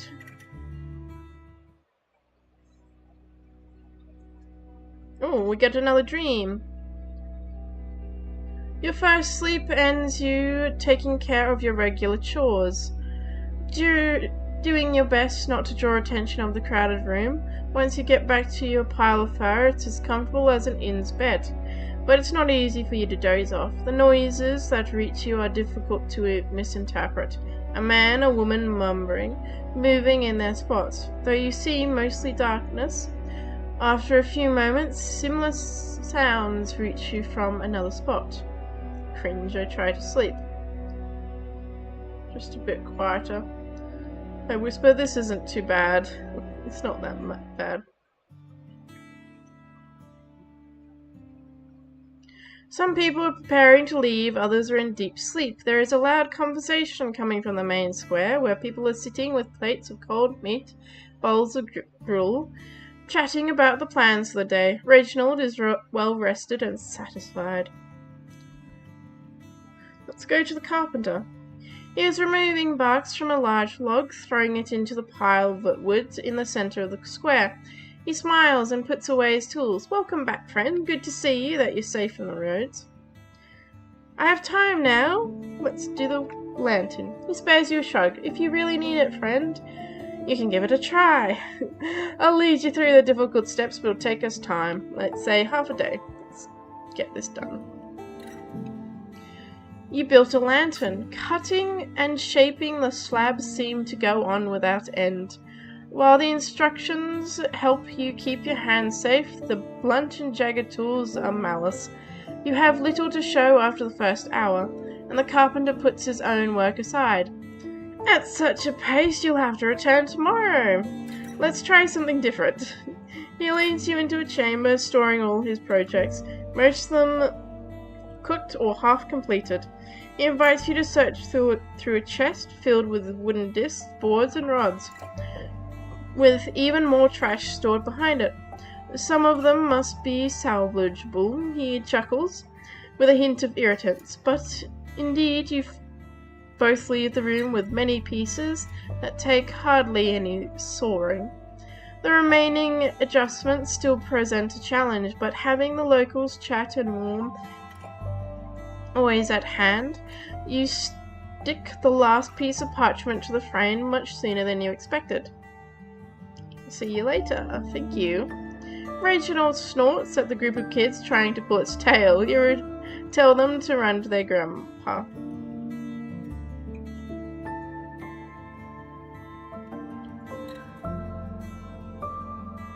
Let's eat some food because we're hungry, and I'm almost my hand in the coffee over here. I need more food, so we can probably go back to the other guys, I think. I jump into the stream. Can I get any cleaner? Yes, I can. That's the same as before, so I will not read it. We've already talked to everybody here, so let's go. Foggies. Let's stop by Foggy on the way over. We passed through there anyway. Oh. Before you cross the bridge, you're told to wait by Alpha. There's one more thing, friend. Ever since we said farewell to our hunting siblings and friends, the tribe of the creek sees we're lacking fresh blood, and that we get too cocky with these woods and roads. If you think this is a good place for you, his dramatic pause is betrayed by the shaking lips of his concealed smile, you could stay with us for however you like. We've already voted on it, and to be honest, you're quite popular, he laughs. You can't help but feel warm in your stomach. Ah, that's so sweet. I like these guys a lot. I like this area a lot. But I do need to finish some things, so I think this is one of the endings you can get in one of the places. I believe the other one is probably with Howler's Dell, maybe. That's very sweet of them. I do have stuff to finish, though. I am honored and grateful, but I have to refuse. I don't know what to say. I need more time to think. You misconsole my motivations to help you. I have an exciting life ahead of mine. I'm not going to be tied to a little hamlet like yours. Care to elaborate? You've seen our days. There isn't much to explain. He pats his stomach. Half witted you with all your limbs and a clear head. You've escorted your neighbours on their hunts, merchants on their trips to other villages. We hope to trade much more in the following months, you know. He adjusts his shoulder cloak and takes a deep breath. His posture is uncharacteristically relaxed. We'll keep you fed and clothed. You'll never have a lonely day again in your life. You'll feast with us, not as a traveller, but as one of us. I can't promise you'll find a family here, but you'll have friends by your side. He gives you a humble smile. And whatever spirit you may pray towards, you'll have your space to do so. It's kind of them. You'll witness the grand growing of your home, farms and arts, and visitors. Trust us, Rin. He looks around and you notice so many faces observing you, as we're ready to trust you. That sounds... I'd love that, friend, but I need to finish a few things first. He spreads his arms. Do so. The 10 cities may take a step back from your life, but it's not like we're hermits. Close to this chest of yours, come back. Just don't die before spring. He stands a few feet away, not sure what to say. I hug him. Should I hug him? I don't know. Probably not. Anyway, I've been touched way too many times with people here. I smile. Oh, I don't plan to die anytime soon. We are both souls with big plans. His eyes are gentle. Goodbye, Rin. Fare thee well. I do like them a lot. Reginald snorts. The kids are bothering Reginald. Let's go to Foggy's as I was going before. That's sweet of them to offer that. Let's see. The surface of the lake is restless. The cold winds strike the tavern's hanging barrels again and again. You adjust your cloak. The tavern's windows and doors are open. A bunch of furs are spread around the fence. We're fighting bugs, says the short man when he sees your look. Approach the foragers. I'm looking for a few souls willing to explore higher islands with me. Sorry, stupid or what? Dylan burst out in laughter. There's an easier way to seek death, and dragons aren't worth that. Dizzy somehow gives you a long look. How? Why? You briefly mention you're searching for Ariston. Sounds like a waste of effort, he adjusts his cloaks, but I'd do it. For a fair pay. I'm good with knives, sneaking by, making things out of wood. The tall forager straightens up and looks at his companion in his eyes, with a demanding explanation, but the man in the black fur waves it off. I'm bored of this inn, and I'd hate spending another winter in the creeks. You don't like them. His voice carries a hint of apologies. We need no dragon bones here, but I'd take them south, beyond Hags. The distance between them grows with every breath. What's your price? You did well during a hunt, so I assume you know what you're doing. 10 dragon bones? Wouldn't work for less. Ever. I'm good at sneaking, even better at stabbing things. I move well, climb, crawl. How much money do I actually have? I might need to work somewhere. We have 29. Sure, we can use a, oopsie, isn't this working? We can use a sneak, so we'll go down to 19, and money is not an issue for me, because I don't need to buy a boat that's like for 44 coins. So, very well. Take this and be ready to leave soon. Easy! Always have to be by my side? What? I'm gonna take it anyway. He takes your pouch and gives you a warm smile. Ilan observes the lake and his lips are shaking. He doesn't like the idea. I walk away. Oh, Reginald is also drinking from the lake. I enter the tavern. The air is humid and stuffy, the tables just washed with wet cloth. Foggy is sitting on a stool observing the dishes in a bucket. They move and wash themselves without her touch. She welcomes you. with a cheerful shout. Hello, love. Good to see you in one piece. I need to buy something. I'm good. Some things I want to part with. You want that? I'm good. Some questions about the peninsula. She frowns. Steep house. Steep house, aye? It comes back to me, the poor little place. Those ruins used to be the richest village in the north. Placed so close to the pass through Hag's Hill, perfect for traders and travellers. Her eyes show sorrow. They cared about the south roads, unlike the hunters from the Pelt. They farmed and looked after their forest gardens, and yet she looks away and puts a thumb on her scarred lips. They would have done better spending their dragons on a proper wall. Not that pitiful wall of theirs. They were inviting monsters.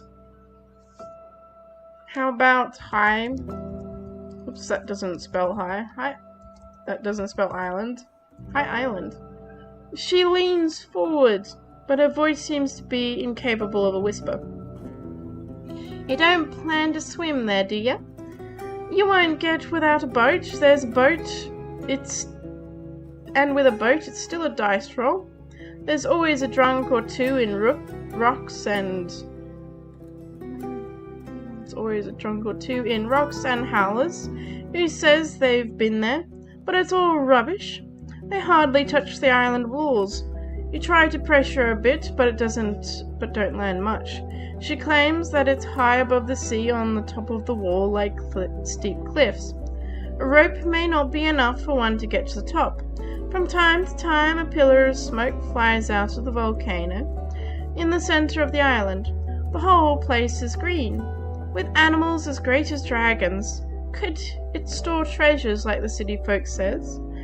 Maybe, but no soul knows where to look for them. For all I know, there's some child started a tale and played with everybody's desperate dreams. Thank you.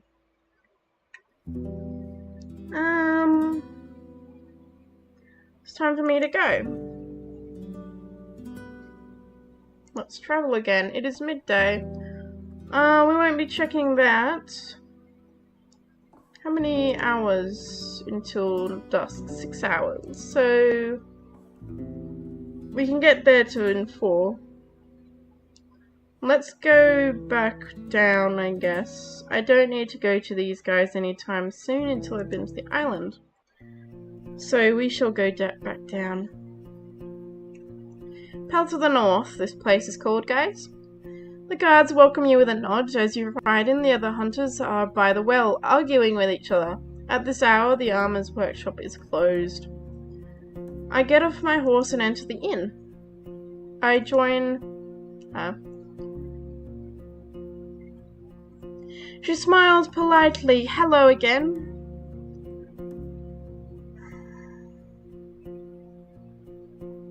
Been to your camp. It's as good as gone.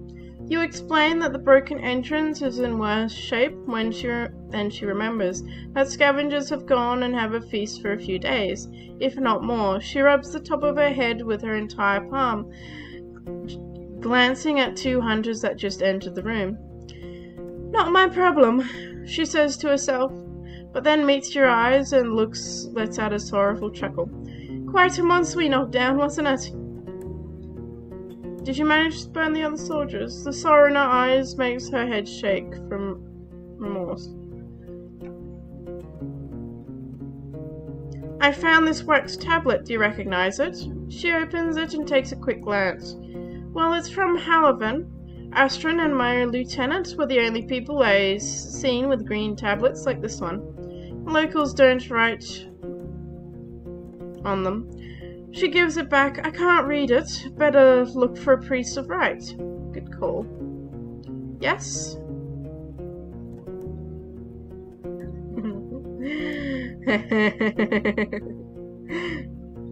Guess what? I met with Cullis.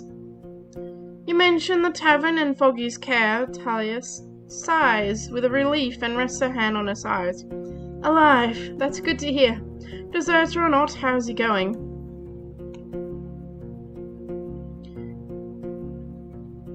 He's a man of faith, kind of. He's insane. People around him try to put him to good use. His soul is healing, even if slowly. You describe what you've seen, making her reach behind her head and taking a deep breath. Guess I ought to be a bit less angry thinking about my squad. Even that's quite a task, she chuckles. I'm so glad he found kindness in this land. I wish he didn't have to look for it, though. Did you ever enter the road leading through the heart of the woods? I was advised not to. Have you seen the large gate in the west, made of rocks, very tall? We met a guard there named Quinton, maybe. A kind soul, a bit slow.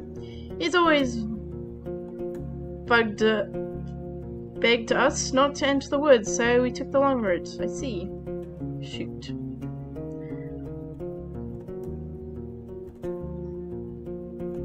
I tell her about high islands. I go outside. Let's pull the rug and see if she knows anything about the bandits. Talia glances at the innkeeper and gestures for you to lower your voice. Come now, there is only one pass through Hag's Hill. Recently there was a caravan with tools and spices taken by force to be sold for ransom.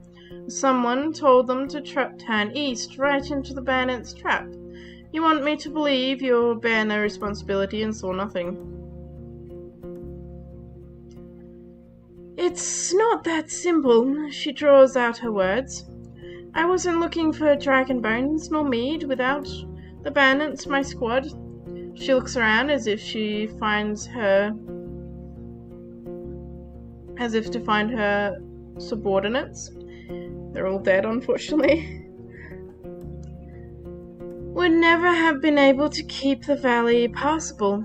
On the day of your arrival, she helped us get rid of a griffin that murdered 2 people this summer alone. I was afraid of all her threats, sure, but she helped me save lives too.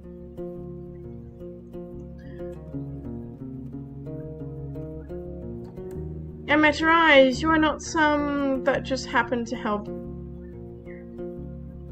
I nod slowly. You didn't have a choice. I carry a share of my hard decision on my shoulders as well. Thank you for trying to understand. I tell her about high islands. Want to join my expedition? She gives you a long look. I mostly forgot about Ariston. I've had my share of beasts already.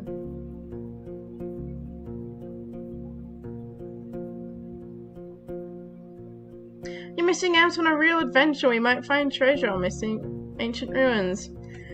Adventure is overrated, she leans back, and from my experience, they give you more scars than meals.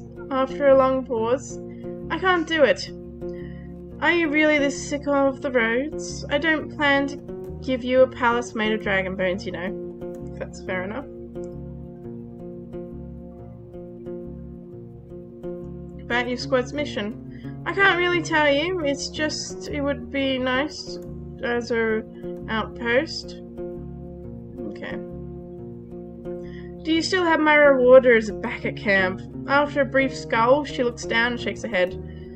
Smirking weakly. I know you would ask me that. Yeah, it's all there. I took everything valuable with me. Nice. That's fine though. I'm good. I go outside. Go to the well. I'm as clean as I'll be. Let's sleep. Sleep in a room, not on a bench.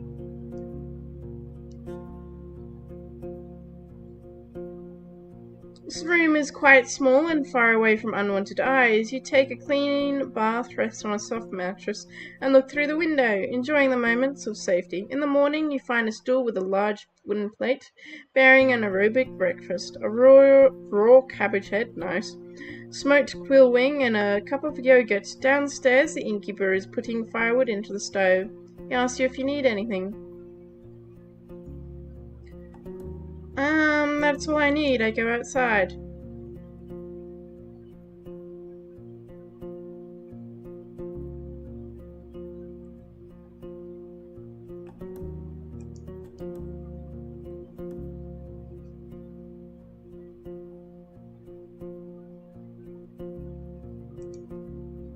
Oh, I should buy rations from you. Hold on.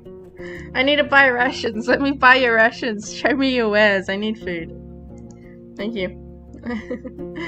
I forgot about that. Okay, we can now go outside. I forgot. Let's travel. We've been almost everywhere now, except to Quintus, but he's busy with the gate. Let's go to 3 hours, 3 hours. Let's go to the monastery and then we'll go to the hamlet and see if we can leave. To the High Islands. Quite an adventure we're on.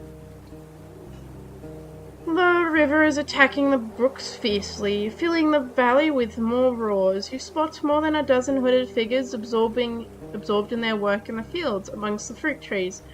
One of them is hanging by the hourglass, polishing it with a cloth. You call to the monks. There's nothing I can think of. Okay, so I can't think of anything. That's charming. Let's go to the hamlet.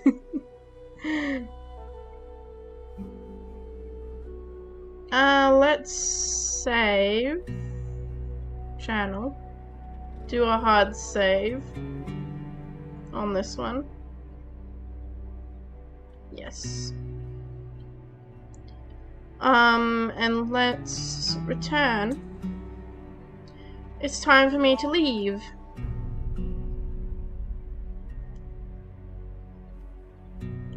Okay. Wait. Oh. I have to travel on, I have to click on the arrow, I forgot. I'm sorry, I forgot. Okay, travel, let's go. 7 hours before dusk. Reaching the islands. Boat awaits you at the coast. You need to take exactly 4 people with you. So far, 4 people are willing to join you. Nice. You leave with the crew. You need to start preparations in the morning. Before leaving, make sure you're well prepared for the unknown. I gather my crew. You need 4 souls to take with you. A fine-spirited archeress. A leader of big game hunters.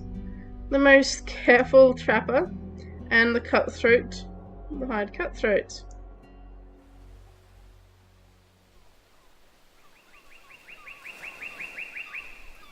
Nice. Your companions and you shove the boat into the water. You take a deep breath of chilling air and adjust your clothes, but even their second layer is barely enough to keep you warm in the breeze. You stare into the night, listening to the roaring of waves, the seagulls jumping between the teeth-like rocks, seeking food and rest. Unaware of Alfred's hungry glances, you look around. Reginald is hiding inside of the cabin, but you doubt it's going to have a good sleep. You turn towards the others. If you got any questions, now's a good time to ask them. Is the water always so loud and angry? Dullet addresses nobody in particular, even if it's gorgeous. Dezeke covers himself with a large black cloak quietly. Who grabs the oars? You get in the boat, grabbing the planks, not used to the swaying. I can do this. We can do this. Oh, lovely rocks. The first few moments are the slowest. You push off the sharp rocks with the oars, even with your arms. But the restless waves charge at the boat, again and again. Above the dark, salty waters, though through the bright night, you can see the outlines of the high islands. You get used to the rhythm of rowing. Your allies are focused on the struggle at hand. The oars are harsh, better take it in turns. Save, because we have an encounter. The waves in the deepest water get tall enough to splash your lips. That's when the harpies take their chance. The pack, a few strong monsters, lower their flight, seeking an opportunity to strike. They flutter bat wings, trying to oppose the winds. The creatures are smaller than goblins, with ape-like features and talons that make you think of a parrot. It's too dark to tell the colour of their fur.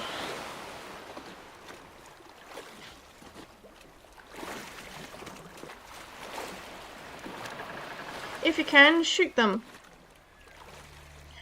The huntress bow causes havoc, keeping you safe for another few breaths. The shells of the harpies hit the water, only to be dragged away by the waves. Dalit releases one bolt before she reaches for an axe, but her powerful shot tears off a harpy's head. The dead shell sinks into the water. I prepare my wand. The invisible blast hits one of the beasts mid-flight, sending it into the sea. After a few moments, it shows up on the surface, using its wings to swim away. The huntress gives you a surprised but approving look. She didn't realize I was a mage, I don't think. The remaining members of the pack take no more chances. They spread in various directions, seeking shelter amongst the tusk-like rocks. Yeah, well, still alive, I stare in the distance. Good job, everybody. After rowing for an hour or so, you leave the coastal rocks behind. The fierce waterfall ahead won't be too difficult to reach, but if it's not the spot that hides the old harbour, the wasted effort and cold winds would surely exhaust you before you find it. You look north, there's a waterfall there, much gentler.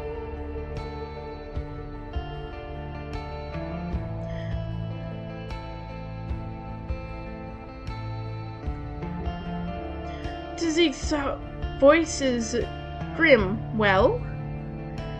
Save. Let's try to land here.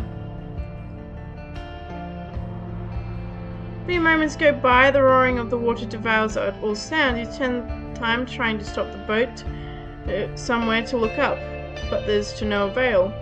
Well, we can't stick to the glyphs, let's enter the deeper water and then head to the other waterfall. Elliot sits on the bottom boards, visually exhausted from seasickness. It may be better to not push her too much after you reach your destination. Finally, you reach the right spot. The wall of the island isn't as flat here. The tide lets you reach a high ledge, flat and wide enough for a boat. Even though it's dark, is it? Oh yeah, it's nighttime. You recognize some old wooden beams, and as well as a few copper rods, remains of an old structure. There is another boat, rather a small chunk of it, tied to a post just a few steps away from you. All of you get out and scrap the hull against the ash-coloured rocks. Let's prepare the ropes. The cave beyond the waterfall is maybe 30 feet above you, but getting to it would take some effort. The ancient stairs and handrails are mostly falling apart, and the slippery rocks are nothing less than a trap. Tzaziq, take the rock. Go first, we'll climb after you.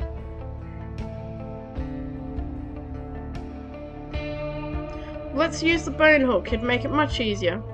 You give it a shot. Not only does the hook allow you to climb up the rope, it also helps you test the durability of the bronze rods and stickling out branches of plants. You reach the highest spot of the wall quickly, followed by the rest of the group.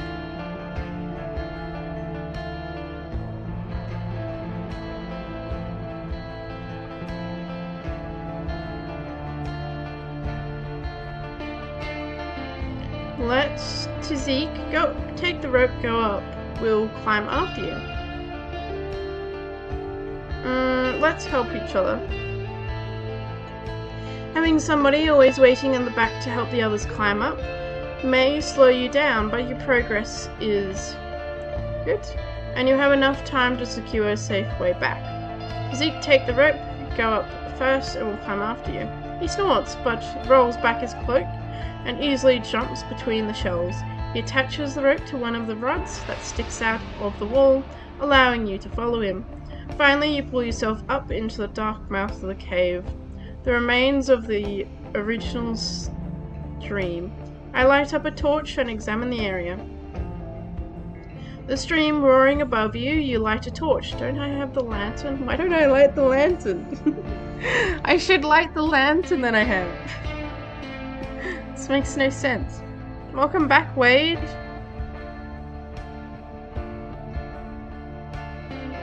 Oh, get some rest. Don't do anything too much today. Just have some nice rest, I think. But I'm glad you're back safe and sound. That's good. Don't do anything too much. That's good, Wade. A long dark tunnel is moist and full of bats, which, surprised by your presence, flee deeper into the corridors. Finally, off that darn boat! Dalit's face regains its colours slowly. Her soaked hair is now maybe 1/8 of its regular volume. Afrin looks around and takes off his hat, as if you've just entered a tomb. The remains of the harbour aren't more dignified than a pillaged hamlet. The mould and insects spread only a few scraps of wood. While the scavengers scraped cleaned any pieces of steel and copper. You run your eyes over the spread stone tools and the scratches left by dried carts and halls. Ahead is a brick wall with no door or hinges. Your crew prepare a few torches, enough to at least last maybe half an hour, and get ready to reach the surface. After a few more minutes, you walk by the remains of the past dwellers, scraps of fabric, some stone bowls, a spot with a broken chair and table. You walk past a few anxious bats and lizards, salamanders, and plenty of spots from which water drips into the tunnel. Sooner or later the stream will break through one of the countless cracks and reclaim its old bed. You freeze when your light hits the black and creamy fur of a beast.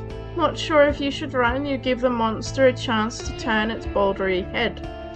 Clamped with a single horn, it's the size of an adult human. The creature may be large and heavy as a house, but its eyes open one at a time.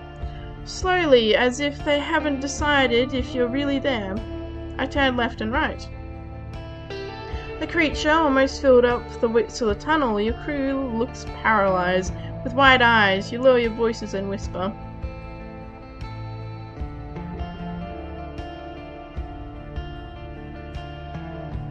She has the most experience, so I'll ask her. She scoffs. Brought any giants with you? Living dragons?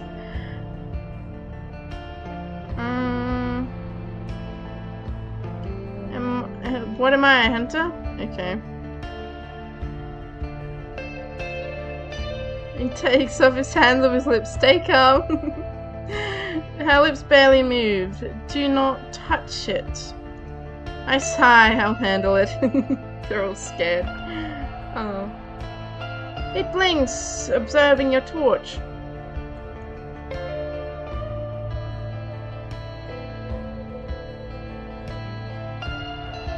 I reach towards its horns. Use a sleeping monster. I walk around it. Get out of here. Raise my open palm. Nice cave you got here. I'll just walk by you, alright?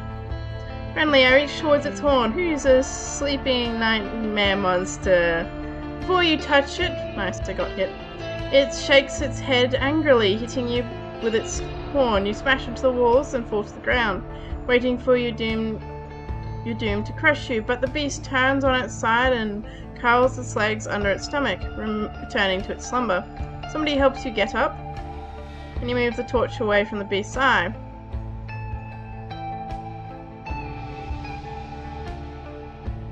You look ahead. I should have got that armor repair kit. There's now plenty of space for you to walk forward. Gasping for air, I lead the others towards the exit. Only a few boulders separate you from the deep woods. The songs of the sea and the humming of the stream are overshadowed by the screeching of beasts and their prey. While there are some rusty remains of the old carts and the gentle slopes were carved by tools, it leads you towards a wall of shrubs and creepers. You get on top of a large rock. There are no roads in sight, but you spot a humble trail made by hooves and paws. The worried looks of your crew is as lost as you are. I think about the map from the giant statue. While the paths don't directly lead you to the volcano, It matches the ancient trail of stars that meant to take you to the main road, if it still exists.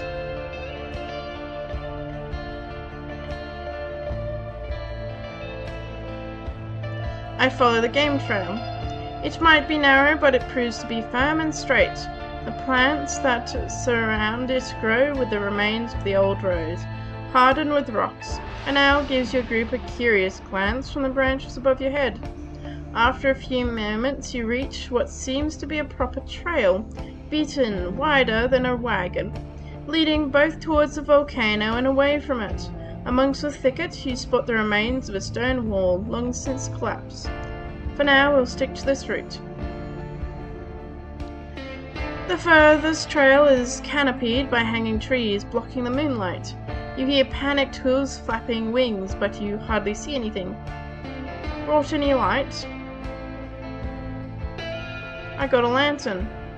Grab your tinderbox, crouch down. After a few breaths, this is what I should have used in the cave.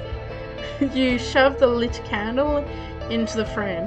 You stand up and shake the lantern. It holds. You move on, free of the limits of the night sky as the yellow glimmers dances on the leaves. Is it a unicorn, is it a wendigo, or is it a walrus? It might be a unicorn or a wendigo, Wade. Probably not a walrus. I think that would be down in a bit of a colder climate, no? Down near the ocean, perhaps.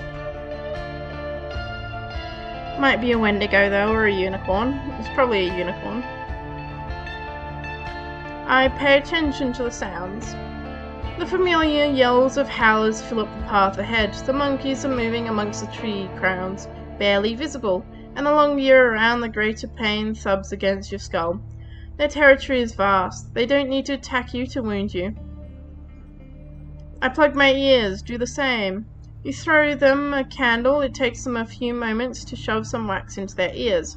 The howlers become muffled, but as long as you have your ears, some of them will reach you.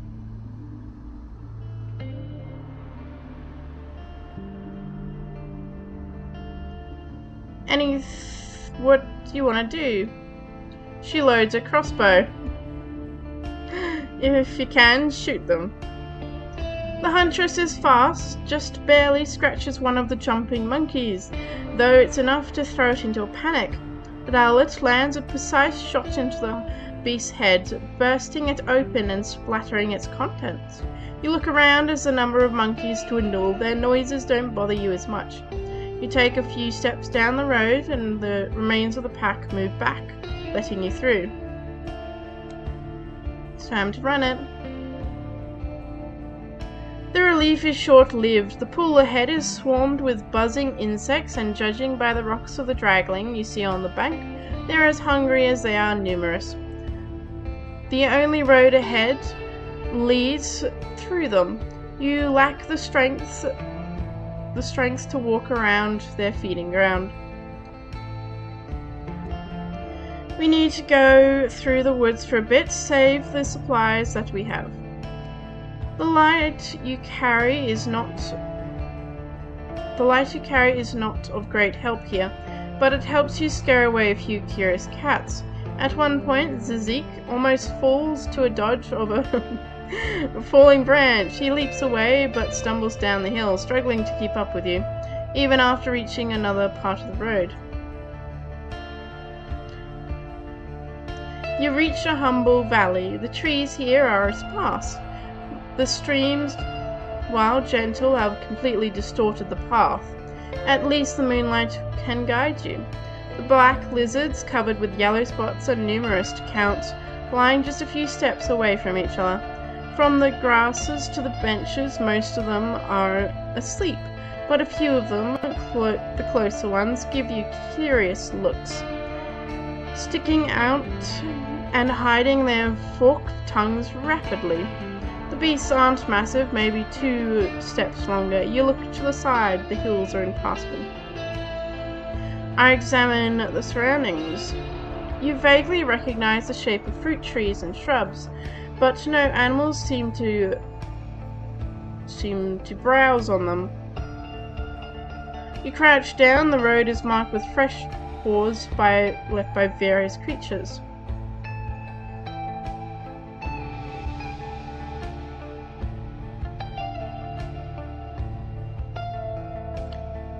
Any tips, Alfred? He blows out his cheeks.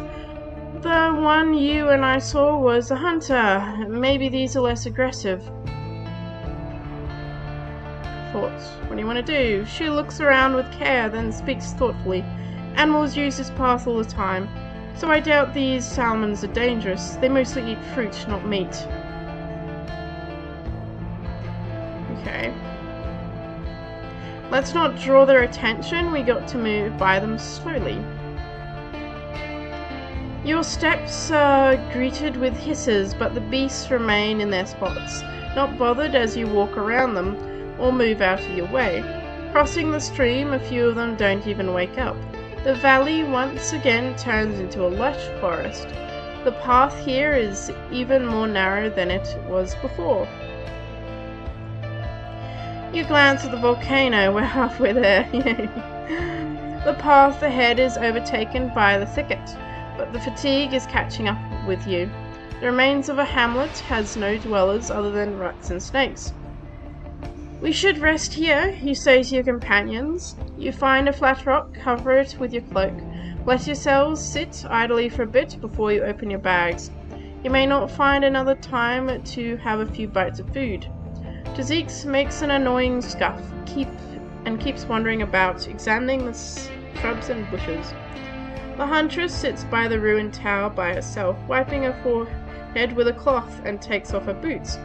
゚Dalit sits down on another rock, grabs a bone comb. What a mess, she giggles. Alfred seems anxious at first, but finally sits down on the ground, turning towards the entrance and takes off the head of the wolf. I try to figure out what these ruins used to be for. Judging by the stone and walls that are now the collapsed tower, it could have served as a shelter for 24 humans at once. There are no remains of any sheds, working stations, or tools. You see nothing unusual about the surrounding rocks and plants. You in one piece, Alfred? He waves you off, constantly observing the entrance.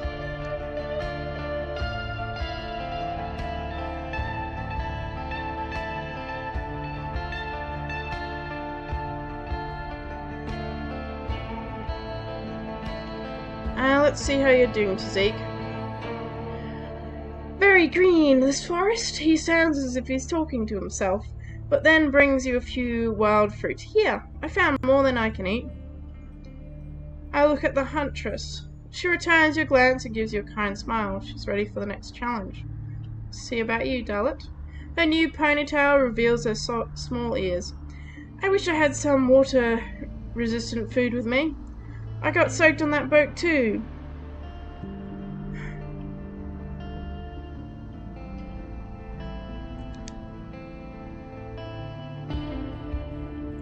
Inventory. How much food rations do we have? I'm pretty sure we have 5.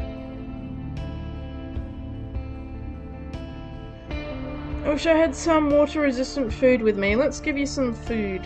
For food rations. She glances for you to throw it to her, but after seeing your hesitation, she takes it from your hand. Licking her lips, she devours it like a dock worker on break. Oh, Hamlet, I knew thee well.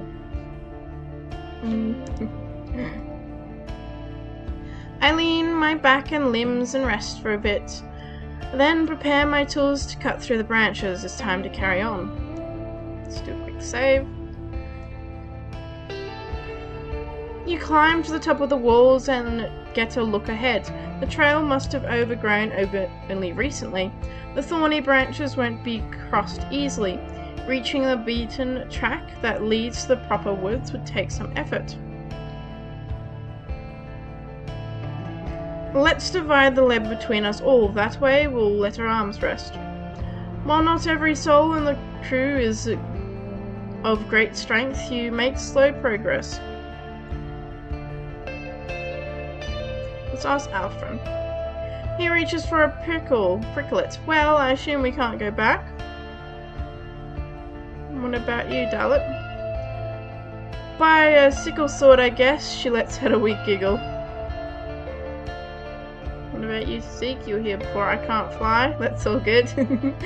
Seeing those harpies, she points above you with a bow. Let's not wait any longer. I have no more tools to help me. The work is tiring, and will go further if it wasn't for the harpies circling above you. Our friend struggles to reach the next section of the trail, completely exhausted. Make sure there are no thorns stuck to your pants. The road goes straight forwards, suddenly getting much wider. The ground is surrounded with collapsed branches, trampled seedlings, a dead rue deer judging by the beaten path, and the pebbles under the surface. This trail is as old as the previous one. I examine the area. The light source helps you look around. Most of the fallen bugs still bear leaves. Some of the chest-sized pebbles turn out to be footprints, left by some huge ape. I think about the map of the statue. You have no doubt that this trail is the main road to the volcano, but it's not the only route. According to the stars portrayed on the statue, there should be a shortcut somewhere around here, a narrow one, but much more direct. I check if the shortcut is still around. Behind a few fallen trunks you find the remains of the path. The rotten dugouts in wooden stairs lead up the hill. Offer no support, but there's plenty of paw marks on the ground and claw marks on the trees. It's now a convenient game trail. I call the others. Let's see if the path here is clear. The narrow, twisting path takes you to a creek, then down a human-carved tunnel leading through a rocky hill. The closer you are to the volcano, the more sign of humans you find. Abandoned tools, overgrown fences, fire holes, fruit trees, and trims. Can we grab the fruits? Can we grab the fruits from the fruit trees? Or are they not harvested? They're not there for me to eat them. Centuries-old oaks. The ribbon of smoke hides the stars behind it, though you still can't smell it. The mountain's upper half is black and grey from cold lava and ashes, while the lower half is mostly green, with short but lush trees, striving flowers bathed in moonlight. You see the shape of an open gate at the end of the road. That's it, the path to the volcano. The stones posts are dark from dust. They're as good as new, even though the crocked planks of the wooden leaves are beyond restoration. Seeing nothing at the top of the wall, you enter the partially buried ruins, with humble buildings sticking out of the layers split out by the volcano.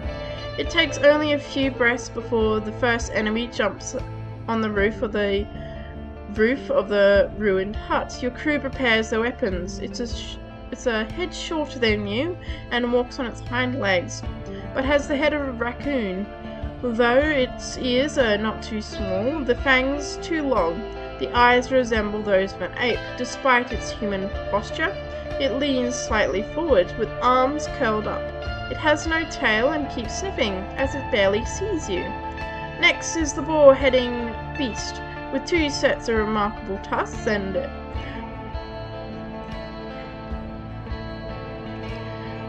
bristles instead of puffy fur. They joined by two large-tailed rat folk, a fox folk, and a lizard folk. Don't panic, squeaks for Zeke hiding in his hood. I look for the leader of their pack. The tallest of them all is the beast with the deer antlers. We found the Wendigo.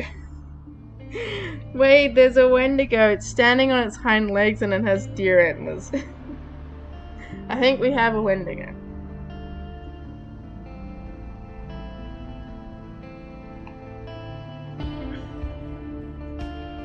It steps forwards and crouches down, touching the ground with an open palm. It doesn't make a sound, just pierces you with its almost human eyes. Its pack blocks the twisted path forward that is carved into the mountainside, narrow and completely open from one side. You think of the tales taught to children in the Dragon Woods. Beast folk may be destructive, but if not threatened, they are willing to trade. If you've got some food that you could offer to these creatures, but it's not enough to fill this many stomachs. However, you could try getting through with them once they get distracted. ゚Secret gets closer and starts to whisper. Make at least one of them go away, and I'll clear the path for us. I observe them more closely. They wear no clothes and carry no tools or weapons. You can't tell if they're hungry, muscular, or healthy. Oh, yeah, you read that right. Their shapes resemble no creature you've seen before other than ghouls.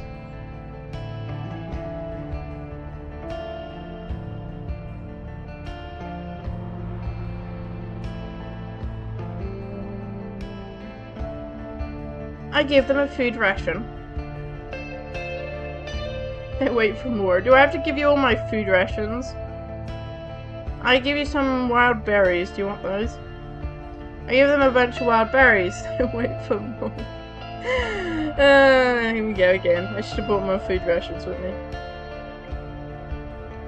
Any tips?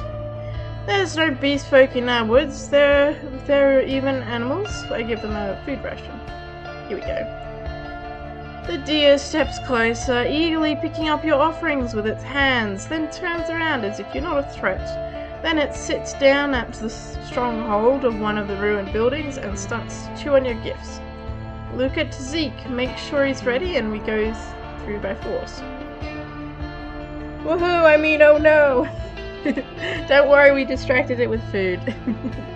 Now, you wave your hands to the others and to follow you up the path, where ゚Secret's fancy steel dagger cuts through the board's neck. The other beast lets out a howl and a squeal, but get out of your way. Soon your crew leaves the ruins behind. Let's hope there's another path down.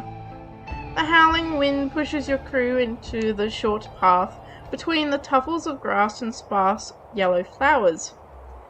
No, we're looking for orange tulips, weren't we? Dominant ashes and the trail of cold lava, your feet, unused to such long wayfaring, aches. Dalit kneels down on the poorly lit grass. Someone was here, long ago, she says, but went only in one direction. You follow them silently, looking out for animals. There aren't many signs of past dwellers, the burnt carts, the collapsed sheds, the dug tools made of antlers or rusty steel. The trail ends at the cave mouth. The levers of the gates are made of stone, now jarred. You push against the battered ram. I drop my heavy bags on the ground.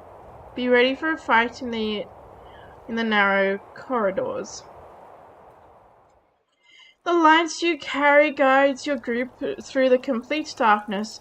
The pushing walls of the tunnel of free of pointy rocks, they're no doubt carved by human hands. Your steps are loud, unlike the gentle drift and the deep stream. Gentle draft and the deep stream. You pass another corridor, buried by the mountain. You gesture for the others to stop. Something behind the corner knocks a rock and it's now rolling on the floor. I sneak forward with my axe ready to strike.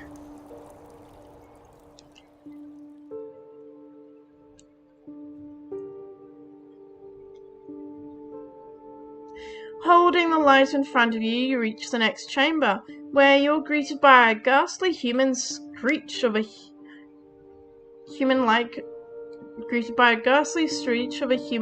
throat. You step back, taking a defensive stance, but despite the passing breaths, no attack follows. You enter again. The undead is furiously squatting in its attempts to release itself, ultimately pulling the spear that's nailed it to the wall, and it reaches towards you, as if hoping you'll fall into its embrace. There's no other corpses in sight. This creature must be starving. The huntress covers her mouth, stopping herself from screaming. ゚Secret adjusts his cloak, hiding his dagger. Well then. Ellie gives you a worried look. I'm sorry. Her friend takes off his hat and holds it to the front of his chest. Let me take another look. The half-rotten flesh and worn-torn tunic tells you little, but Ariston's short shell is still wearing the mail you were told about. Now rusty, even more than clinging than a new set. Some of the red hairs and beards remain on the monstrous pale face.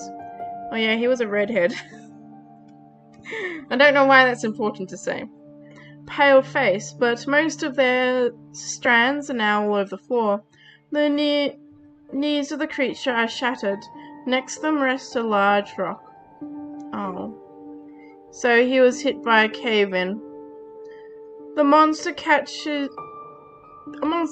there, something with great strength. He knew he was going to die, so he imprisoned himself here. He was betrayed, or maybe fell into some sort of trap, and then crawled in here.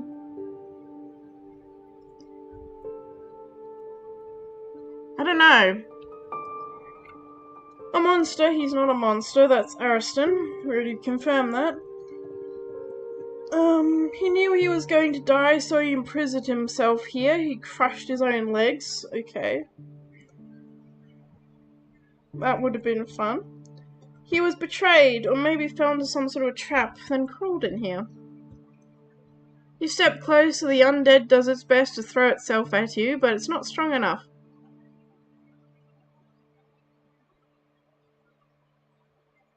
Let's do it with my blade. When the shell stops moving, the dead hands... The labyrinth, you found Ariston. Dead hands are still clamping on your gabison. The corpse leans forward, loosely resting on the half-hilt of the spear. Pieces of the skull are scattered around the chamber. Your crew remains silent and the light flickers. I look at the huntress. Are you right? Fire. Her shoulders slump as she steps away. Is this not weird? How souls like his get swallowed up by the forest whilst Tharos sits on a throne of dragon bones. She gets weaker and weaker from the illness of hers, but still has enough to breathe to not lie schemes. Just stupid. I examine the bundles. Tzatziki is eager to assist you. Amongst the decaying, soggy bags and pouches, you find a huddle of coins thrusted on the bowstring. Far from the 50 you were asked to find by the pelt's keeper. Other than that, you find no potions, weapons, or travelling kit. Only a few unassembled torches. I examine the cave. The centuries-old treasure, with quotation marks, spread amongst the collapsed ranks and chest is mostly beyond use. You do notice a few tools and statuettes made of now greened bronze. Judging by the semblance of the chamber, it was mostly more than just a basic storeroom. The chamber's corridors leading to the deeper caves have now been buried by time. Let's collect some of the scraps of iron. You now have quite a few capable hands with you. The clanging of rustling lasts for quite a bit, even though you take only the most promising pieces, avoiding encumbersome. What are we going to tell everybody else? They're waiting for more. They are indeed. A ginger! It must be important.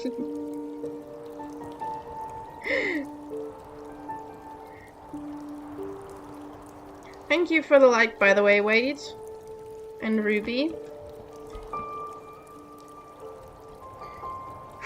Well, we've got a few gingers in this land, unfortunately. Well, fortunately. Ali is one of them, and Ariston was the other one, I believe. Let's head back to the boat before the sun rises. There's nothing more we can do here. You spare the corpse one more look. I burn the bones. He deserves a proper funeral. You surround Ariston's shell with a few wooden logs. Bright night, protect the north from the undead. Nice. And some of his own protections. The smoke drives you outside, the fresh air makes you yawn. You grab your bags and approach the edge of the scrap, observing the woods of the high islands. You recognize the trail that led you from the valley to the salamanders. Let's follow the same trail. We should be able to reach the harbour before low tide.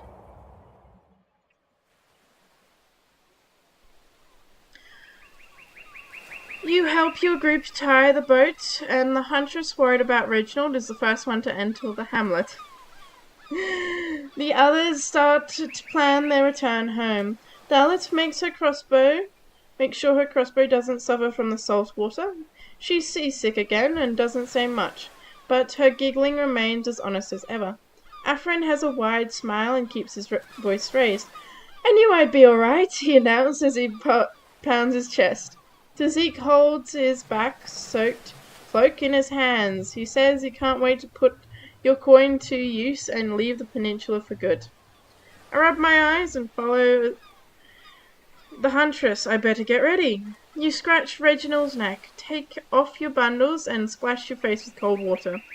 Now you need to take everybody to safety before you can stop somewhere else for the night.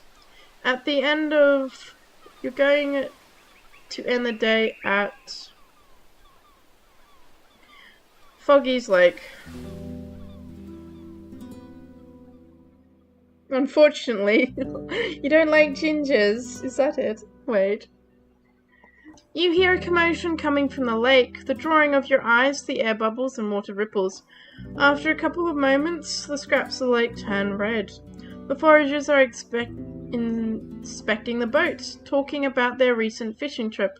The large man welcomes you with a nod. I approach the... They're chatting about the weather, planning for the next couple of hours. I walk away. I enter the tavern. You smell food. There are empty bowls and mugs scattered around, next to a bucket of water. Foggy is kneeling beside the hearth, removing ash and washing the cauldron. She welcomes you with a salutation. Cheerful shout. Hello, love. It's good to see you in one piece. I found Ariston. After your story, she lets out a chuckle. So that's what he's been up to. Getting there all by himself. What a dumb boy. She sees your look and shrugs. What can I say, love? He wasn't much use. I wish I could get the head of his lizard. It would have looked pretty fine. Oh, there. She points at the bug trophy with her broad chin.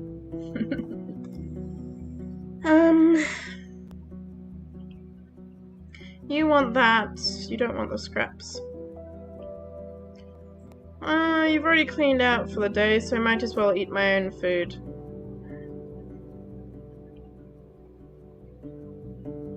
Can't use your inventory right now. Interesting. Return. I like something to eat. Oh, she does have stuff. She stretches out her arms and grabs a bowl. Give me a moment. You sit down at the clean table. After a moment, the innkeeper brings you a bowl of berries, 2 fresh, though cold, still roasted fish, and a cup of caramel tea. It's already late, so you devour everything in front of you. Mentions that you have already paid for another 0 meals. That's fine. Time to go to sleep. Let's sleep for the night. Hey, Reginald. Listening to the grunts of the annoyed Reginald makes you feel uneasy. At least the furs covering the floors are helping you relax. You don't even notice when it's already morning. And while the smell coming from the lower floors is not inviting, at least it's not you who has to take care of it. It's time for me to go. Reginald is observing the movement in the lake. Do you guys have anything to say? Okay. I travel.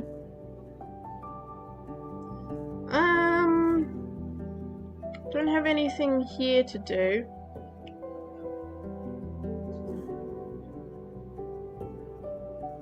I guess I have to talk to these two. And her down there. And this guy over here.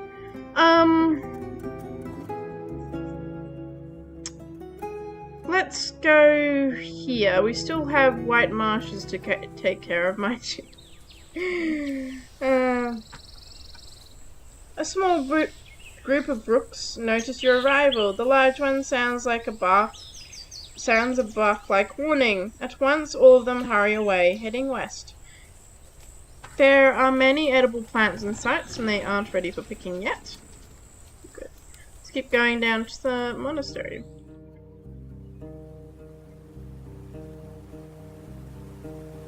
There's nothing I can do here.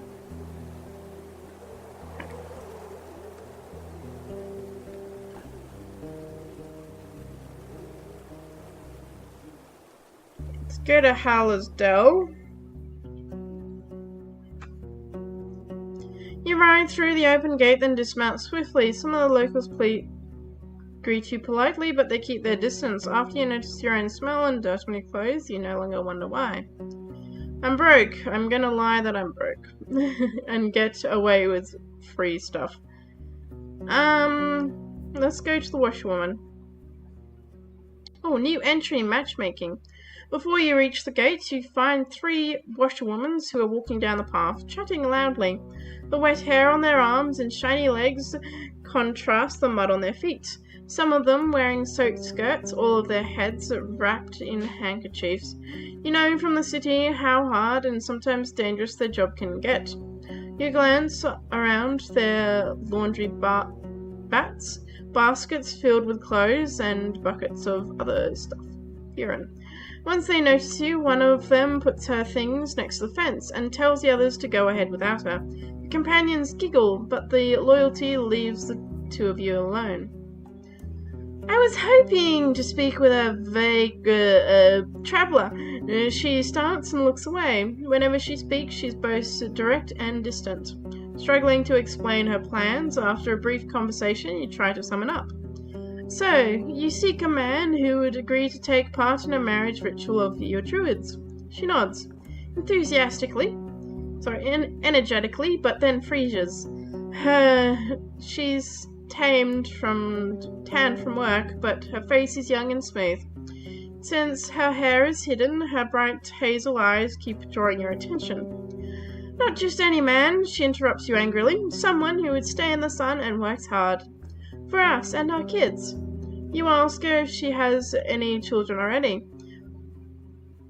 And after another minute of her awkward explanations, you take a guess that she doesn't. You ask if it would make a difference for her to move to a different village. We live good lives here and safe, plentiful. I'd rather stay, but I could leave with a safe convoy. See you soon. Let's check my journal, and let's see what the flip that quest was about. Matchmaking. Young of the peninsula could use help starting families with other settlements. I could ask around, learn if anybody's seeking for the approaching spring. Timo from Howler's Den looks for a hard-working young man who'd like to marry her, according to the traditions of her ancients. Either move her in with her or take her to a new home. Okay. We're doing matchmaking. It's very nice. Okay.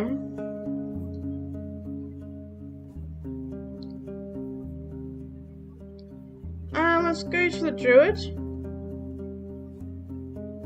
We have nothing to say to you, that's fine. Go to the main square. Let's talk to the trader. Aldous notices your arrival. He tells the other villagers to give you some time in private. Be quick.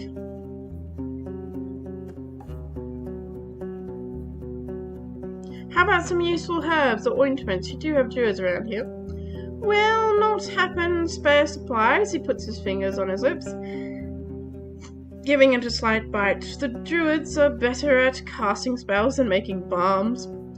Used to be different, but magic stronger regardless. Before you change the topic, he points northwards. Try White Marshes. There's what's-his-face, a warlock there. He used to take the lessons at our village. From the old ancient archdruid. If anybody around here knows his way around the leaves, it's him. I've got goods to sell. Forget it. Oh no, surprise me.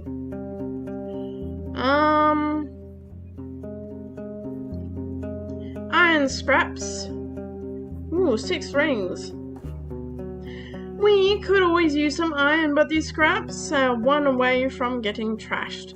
See this? This one's already rusted. You won't get more than 6 rings for it. Deal? Deal. What else do you have? More iron scraps. Deal. You can have all my iron scraps.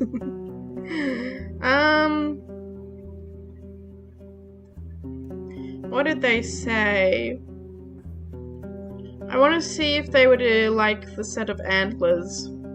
But we can try selling the fur. This again, I'll take it for 4 rings. What about this?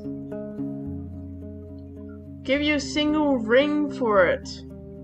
One of my neighbors wants her daughter to craft a die set for her games. They're playing D&D. We're not in the dire need of antlers and already have a deal with the innkeeper from the ゚Secret. You can also hunt her on her own. I'll give you a single ring for it. Excellent. Save again. Check my inventory. 49. We're so close to getting all your money back. What do you have for sale? Not that I need anything. I don't really need this.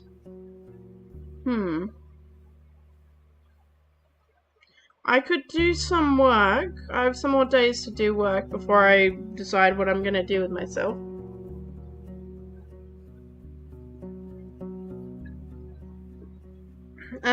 Let's get the fabrics and see if they accept that. Okay, let's go travel. Nothing for now, I walk away. We still have to talk to these people about the, steep house, but I'm not gonna do it yet because they're useful. Let's travel down to the ゚Secret. How many hours do we have? Because I need to go to these things. Okay. Let's go to the Enchantress, actually. We can skip right past ゚Secret. Although we probably need food. It was probably a bad idea. We need food. Big load. We need food. We need food. Thank you. Wait, did I get the linen cloths from you? Or did I load before I got the linen cloths? I think I've loaded before I've gotten the linen cloths. Come back here, I need your services. I brought goods to sell. What do you have for sale? Let's get these for the people in the mountain. Now we'll leave you and we'll go down to go get some more rations. Let's travel, ゚Secret. Here we go. I could stay awake a while, I guess. I like the sun. That's good. I'm glad it's nice and sunny over there. In the market for 20, can't read that. For 20-sided die. Maybe. It's very interesting they use bones to make the dice, though. Quite impressive.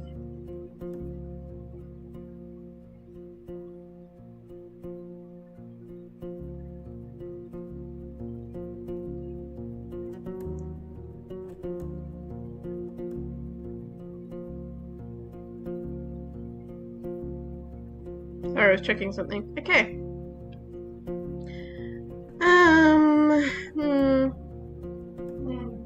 We still got traveling to do, so I get off my horse and I enter the inn. I go to the innkeeper. Sure, why not? I found Ariston. You tell an abridged version of your story, during of which you struggle to read anything from the innkeeper's eyes. Once you're done, he tensely moves his shoulder, waiting for something.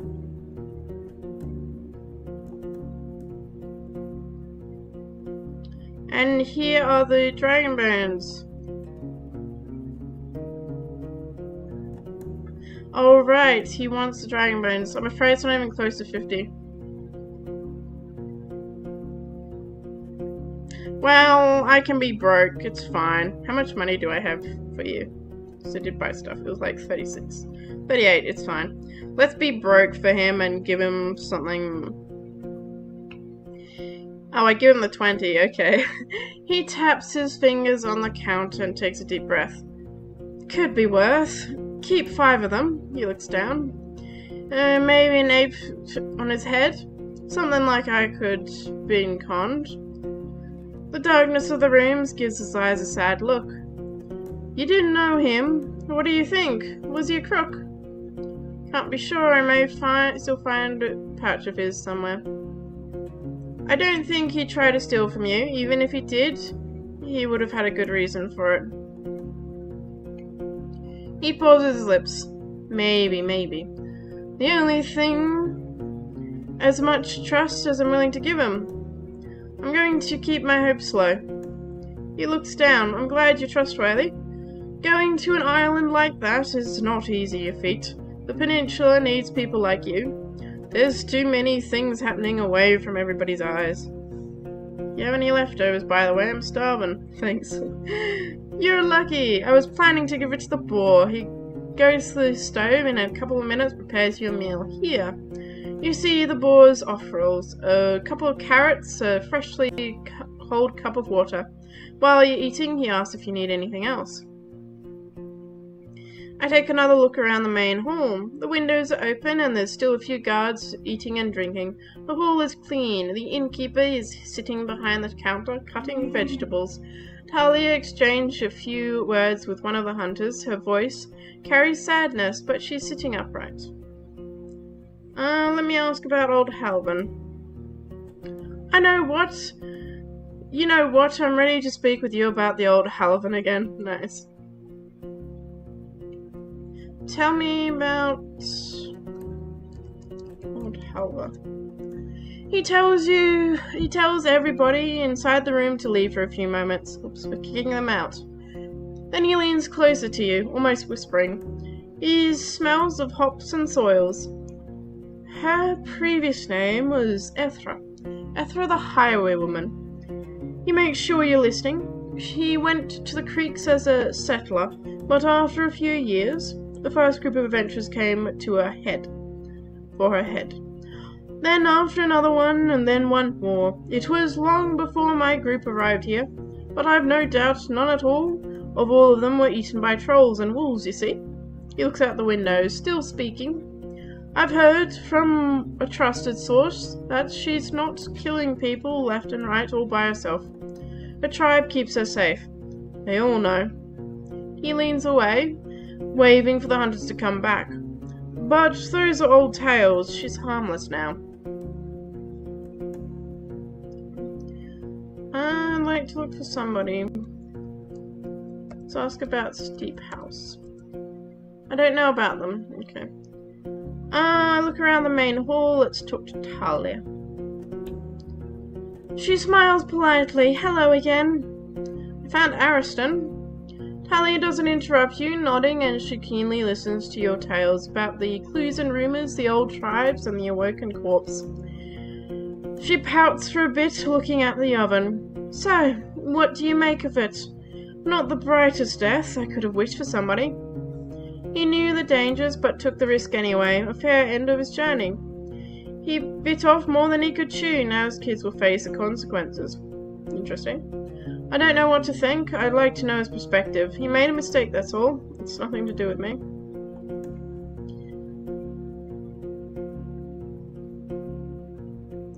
I don't know what to think, and I'd like to know his perspective. He made a mistake, that's all. It's nothing to do with me. I don't know what to think, and I'd like to know his perspective on it. She sighs. Well, we can't read souls. Let it go. It's in the past now. You're right. I'll be fine. Ariston's family won't be happy to hear the news. But thanks. Oh, he has a family and he's double timing with an enchantress. Nice. Oh my word. I didn't know he had a family, but that makes sense. Roll the bones. So he was double timing, okay. Now we need you to take care of yourself. You got potential. That's the plan. She stretches out and heads upstairs, brings you a few items. There's enough of them to make her stumble, but she covers her embarrassments with a chuckle. Well, this is my part of the deal. As she rests 2 weapons against the table, he removes the cloth wrapped around the spearhead. It's sharp, made of steel. The shaft is made of thick oak. Ariston must have had a pretty large hand. It's partially covered with linen cloth and leather straps, intended to support one's grip. The bow is currently unstringed, but it could be about 5 feet long. The polished red oak shines in the light. You wonder if you're too old to learn how to shoot such a weapon. I look at the things on the table. The leather pouch must be decades old. You shake it. There's a few bones inside, but also something made of metal. You reach for the earth-warm bottles. 3 of them are very similar to each other, as small as your fist. All of them sealed with wax, though tiny sticks in them will enable swift openings. Talia explains they contain small amounts of healing condiments. The last bottle is much larger. There are 2 letters engraved on it. On its surface, unknown to you. The soldier has no idea what it is. Finding space for all of it won't be easy. Nice. We found the RoadWarden. What's this say? I managed to discover what happened to Ariston. Against all odds, I've collected my reward. We have so many achievements. Look at that. Reginald spares you a glance as you reach towards your bundle, but then it returns to its naps. You take a deep breath. You could take the easy way out, but you don't. Your back buckles and your legs are aching from the long journey. The first night you spend on the peninsula feels like a long time ago. Yet you're still here, and who knows, maybe even richer.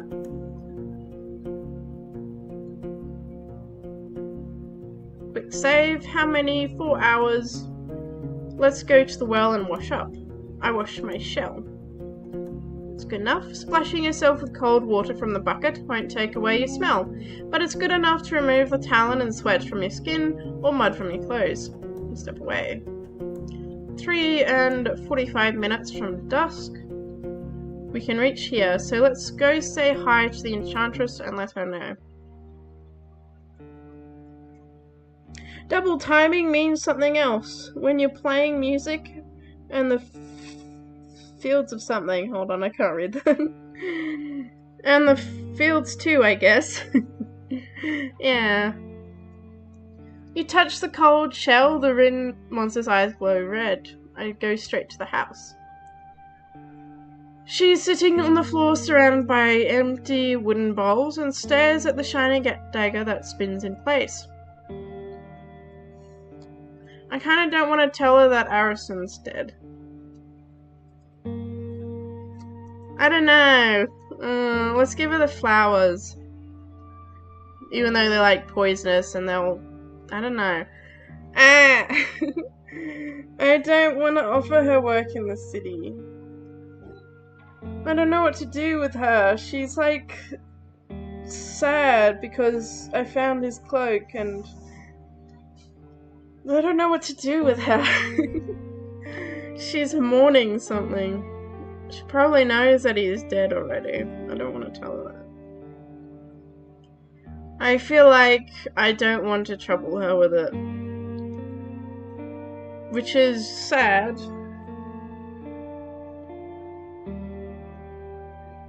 She deserves to know that he's gone. She of all people, as well as his family. No, I don't want to load. Let me click on the other one. Thank you. Let's save and tell her.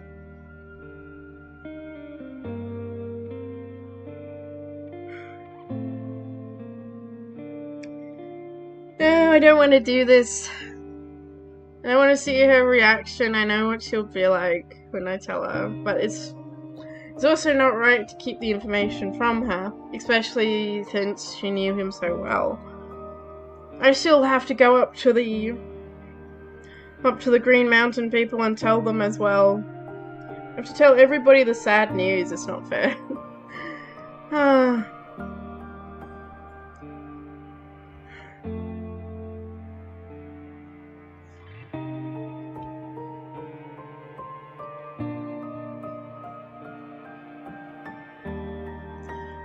You describe your expedition, and she pays little attention, observing the end of her hair. Just tell me what happened. Your vague answer is met with a sad yet accepting smile. Too bad he chose to die alone. I go outside. Okay. What's this button? Oh my word. Oh, okay. That's nice. You can see the entire thing now. Well, that's cute. I didn't know that was up there. I like this view better though. Let's sleep. Sleeping in a shed. That's fine. I want to give her the cloak, but she won't accept it. You let Reginald drink outside, then close both you in a shed. There isn't much folder around. The dragons from the mountain wake you up with their roars, but the heavy steps of the centaurs ease your soul. The yard is well patrolled. Oh yes, there's a bunch of them here. Some of the hay under your clothes, but at least your back isn't aching in the morning. Yell as you palfrey outside. I go outside. I don't want to give her the flowers, because I'm scared she's gonna use them. Let's go to these guys.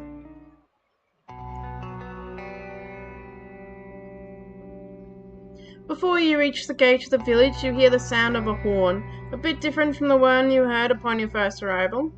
Soon, a fully equipped Salaran strider lands in the middle of the road, making Reginald stop. "'Tis not a place for your dirty soul," she solemnly announced.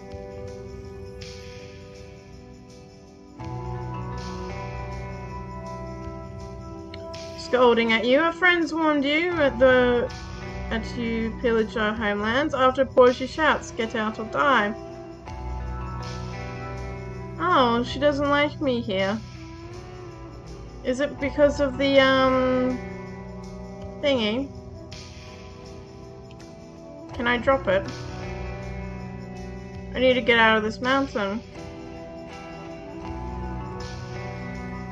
You would be executed upon arrival. Okay, great.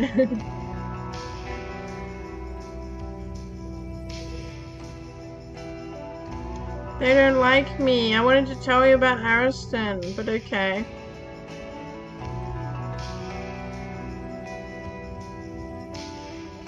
I wonder why they don't like me other than that I'm carrying that necklace.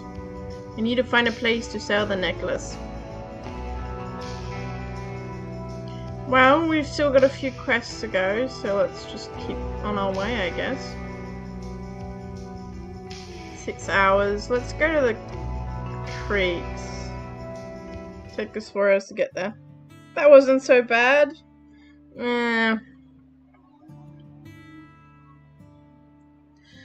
A guard leans against the watchtower, warmly welcoming you with a shout through the wind, though the winds distort the words. Maybe there are some locals looking for a match in other villages. After a few moments, you find yourself sitting at a table with Shazi, a dark-haired 20-year-old who some call a woodcutter, others a singer. In these roles, her massive stature must be of help. When she walks, she carries a large axe on her shoulders and swings it around, towering over a tribal folk like a chieftain of the tales of war. She admits she enjoys a friendly shrug. From time to time, you can't see a future for her in the creeks. Enough of these friends lose their lives in the wilderness. I start seeing cats and others in every shadow. I'd rather have a calm and safe years at the side of a pretty little lady who I'd see in my bed in the evening. Though, you know, a friend, not just her. She lets out a sombrant laughter. You mention you don't know if she'd be able to keep her trade after moving away. She strokes her axe with affection. I'd miss the woods, but who knows? My tribe can't be the only one that cuts trees around here, eh? You try to ask her about her worldviews, but she gets bored by the topic. We're here, she looks around. We have no temples, no priests, and we don't aim to become one. Fairly well. We found 2 ladies. Okay. I approach Shallow Creek, calming waters. We jump in and we have a bath. Let's tell Afra. He removes the bark from a large log and throwing it into the pile of the wood at the center of the square. He smiles and puts away his tools. Welcome, friend. Good to see you safe on these roads. Ariston is dead. I found his shell. He sits down. You consider walking away, but he finally speaks. Through the hesitation, I'll pass the story to the rest of the tribe. Though in a bit of a gentle way, he sighs, looks at your boots. I can't believe he found nothing. Why would he listen to a legend? Don't know, there's so many of them. They can't all be real. He adjusts his jacket, stretching his side with an absent look. To think he told us nothing about such a goblin-brained thing. He raises his eyes slightly and sees his clenched lips. You realize there's nothing else you can tell him about it. See you later. See how the hunter's doing. Yeah, we have nothing to say, okay. We can talk to the farmer. She carries a stool between the fields, seeking a spot to sit, and she chooses a wild cabbage patch. I need supplies? Okay. So I can buy stuff from you. I know your past. She stares into the nearest creek, then suddenly reaches her side. Though you have enough time to take a defensive stance, she finds nothing there at her belt. Her weak fingers can't even hold the mention of a dagger. I should have known your bad news. She moves her hands behind her and steps away. So, you found a farmer on the brink of death, too frail to travel to the city's hangman. Her lips twist into a smirk. Can't hide the fury in her eyes. What's happened? What happens now? Just wanted to ask you about your life, but tell me, does your tribe know you're hiding amongst them? She observes your weapons, still hesitant. You think we'd took random strangers with us 45 years ago? Other than a few hunters, most of them were folk of city traders.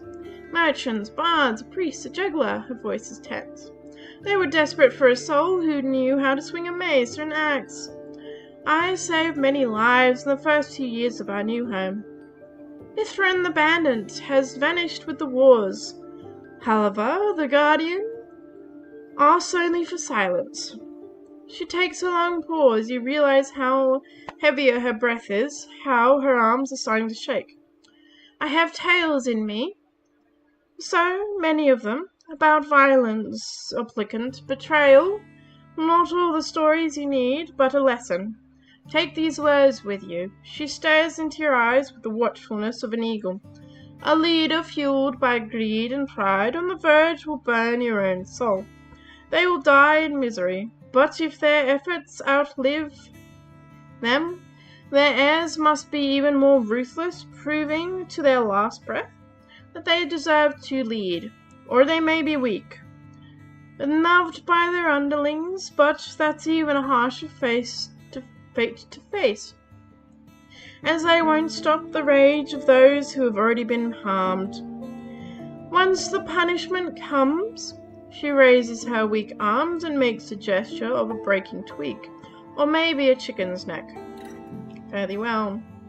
She's talking about the, steep houses, I believe, and all this. Can I eat my food, or am I going to be blocked because I'm in a town? I can, thank you. I eat food because I'm hungry. What's this? A small healing potion.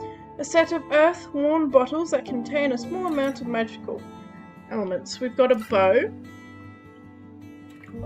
See, I wish I could have given her the cloak.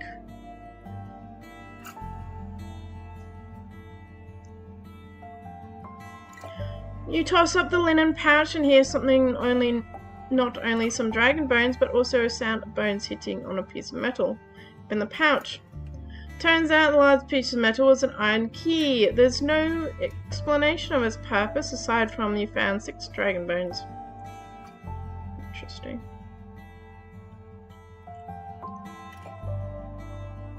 There are many reasons to give up the cloth for the price was reaches honest, but they start with decent materials such as this one. The potential clean sheets needs to be, because of it, you should be able to sell it almost anywhere. Can I dump this? No. Can I dump it somewhere? I don't need it anymore. Snake bite.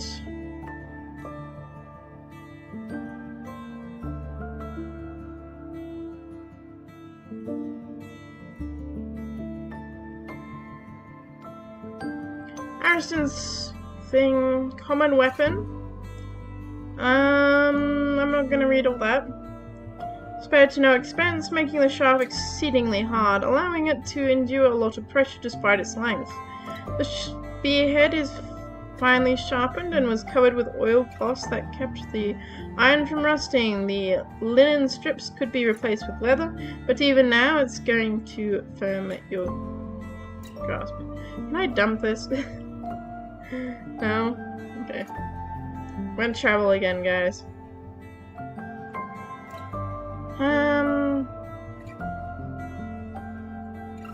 Where to go, what to do other than the White Marshes, I believe, is the only place left. Oh, yeah, the matchmaking. Oh, the matchmaking and the steep houses. We have to make somebody hate us, guys. Everything's gonna be fine. Let's go to Foggy's. Let's see what they have to say.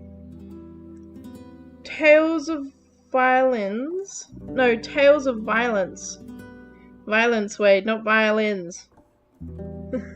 We're not playing in an orchestra.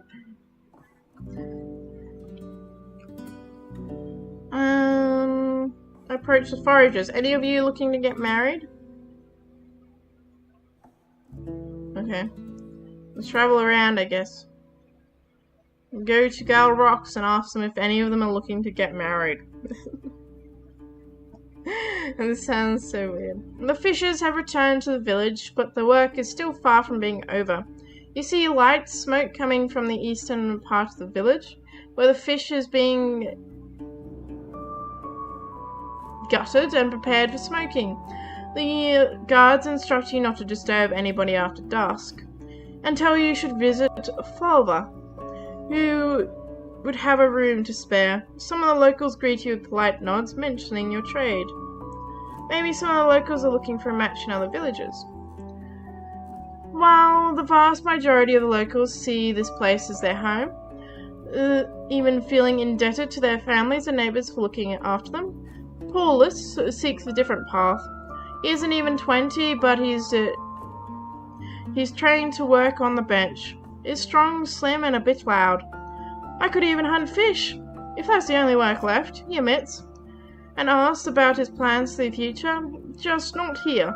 Not after all of them neighbours turned a blind eye towards my harpy of a mother. He reveals the scars on his back, left by willow whips.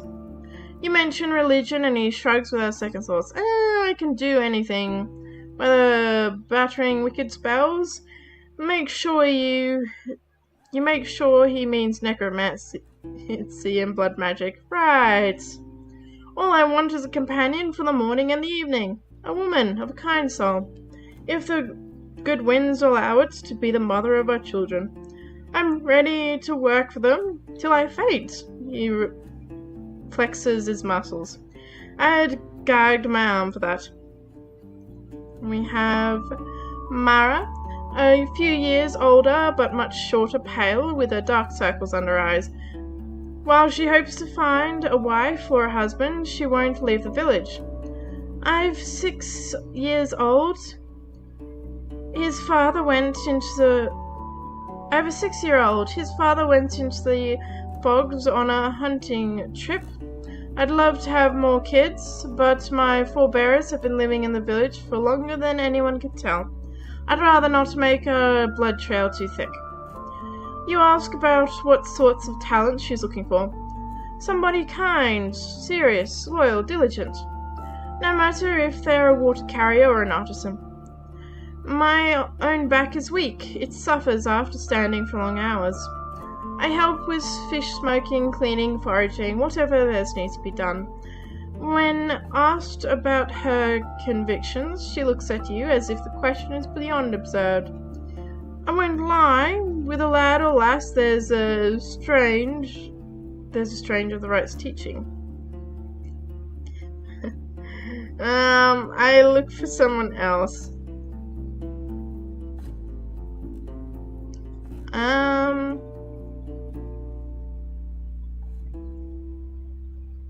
How are you holding up?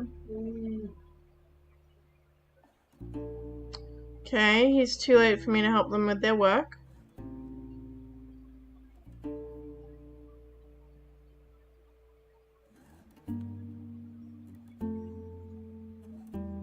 What happened to Luma? You don't find them, or they don't understand you? Nice.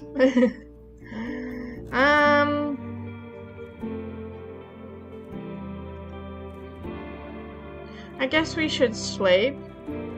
It's 2 hours. What's the traveling like?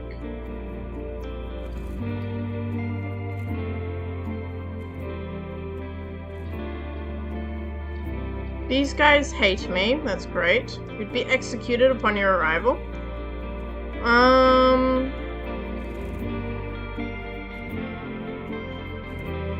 Pels to the north, I guess. We're going down here, so we might as well sleep for tonight. What day is it? 55. Let's sleep.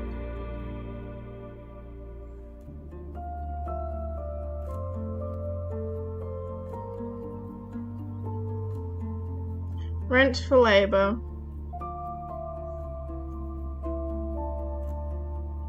$3:20, Fox. RoadWarden is now a matchmaker. Hey, skinny arms, are you single? 3:20, eh? Alright, I'll end it here then. You wake up surrounded by darkness. The keeper is sitting outside next to the open door. Fishers are getting ready. They are. Go, ask somebody where you can load the wagons, she says slowly, as if you meant to repeat the exact words. You're freed from your duties after several hours of work. Before you travel, you get a backache. You sit on a bench, chatting for a bit with some of your companions. Many of the locals greet you with polite nods and friendly smiles. The pillars of smoke start to rise above the buildings. Many of the workers have already left the village. The remaining adults are either outside, carrying lumber, food, or other wares, or in their workshops, the largest of which are open-aired. The sounds of the work muffled the conversations. You can only hear the shouts of children.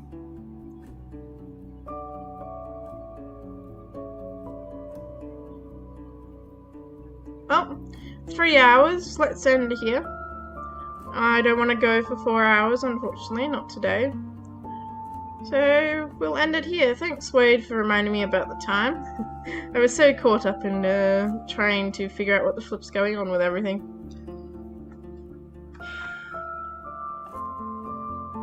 I'll leave it here for now, and I will see you guys next week, maybe.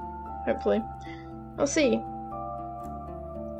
Thank you for hanging out and chatting with me, Wade. I hope the rest of your day goes well.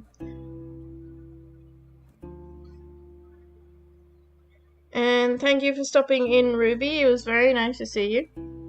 Hope the rest of your day also goes well. And thank you guys for the likes. I'll end it here, though. Thank you for letting me know, Wade.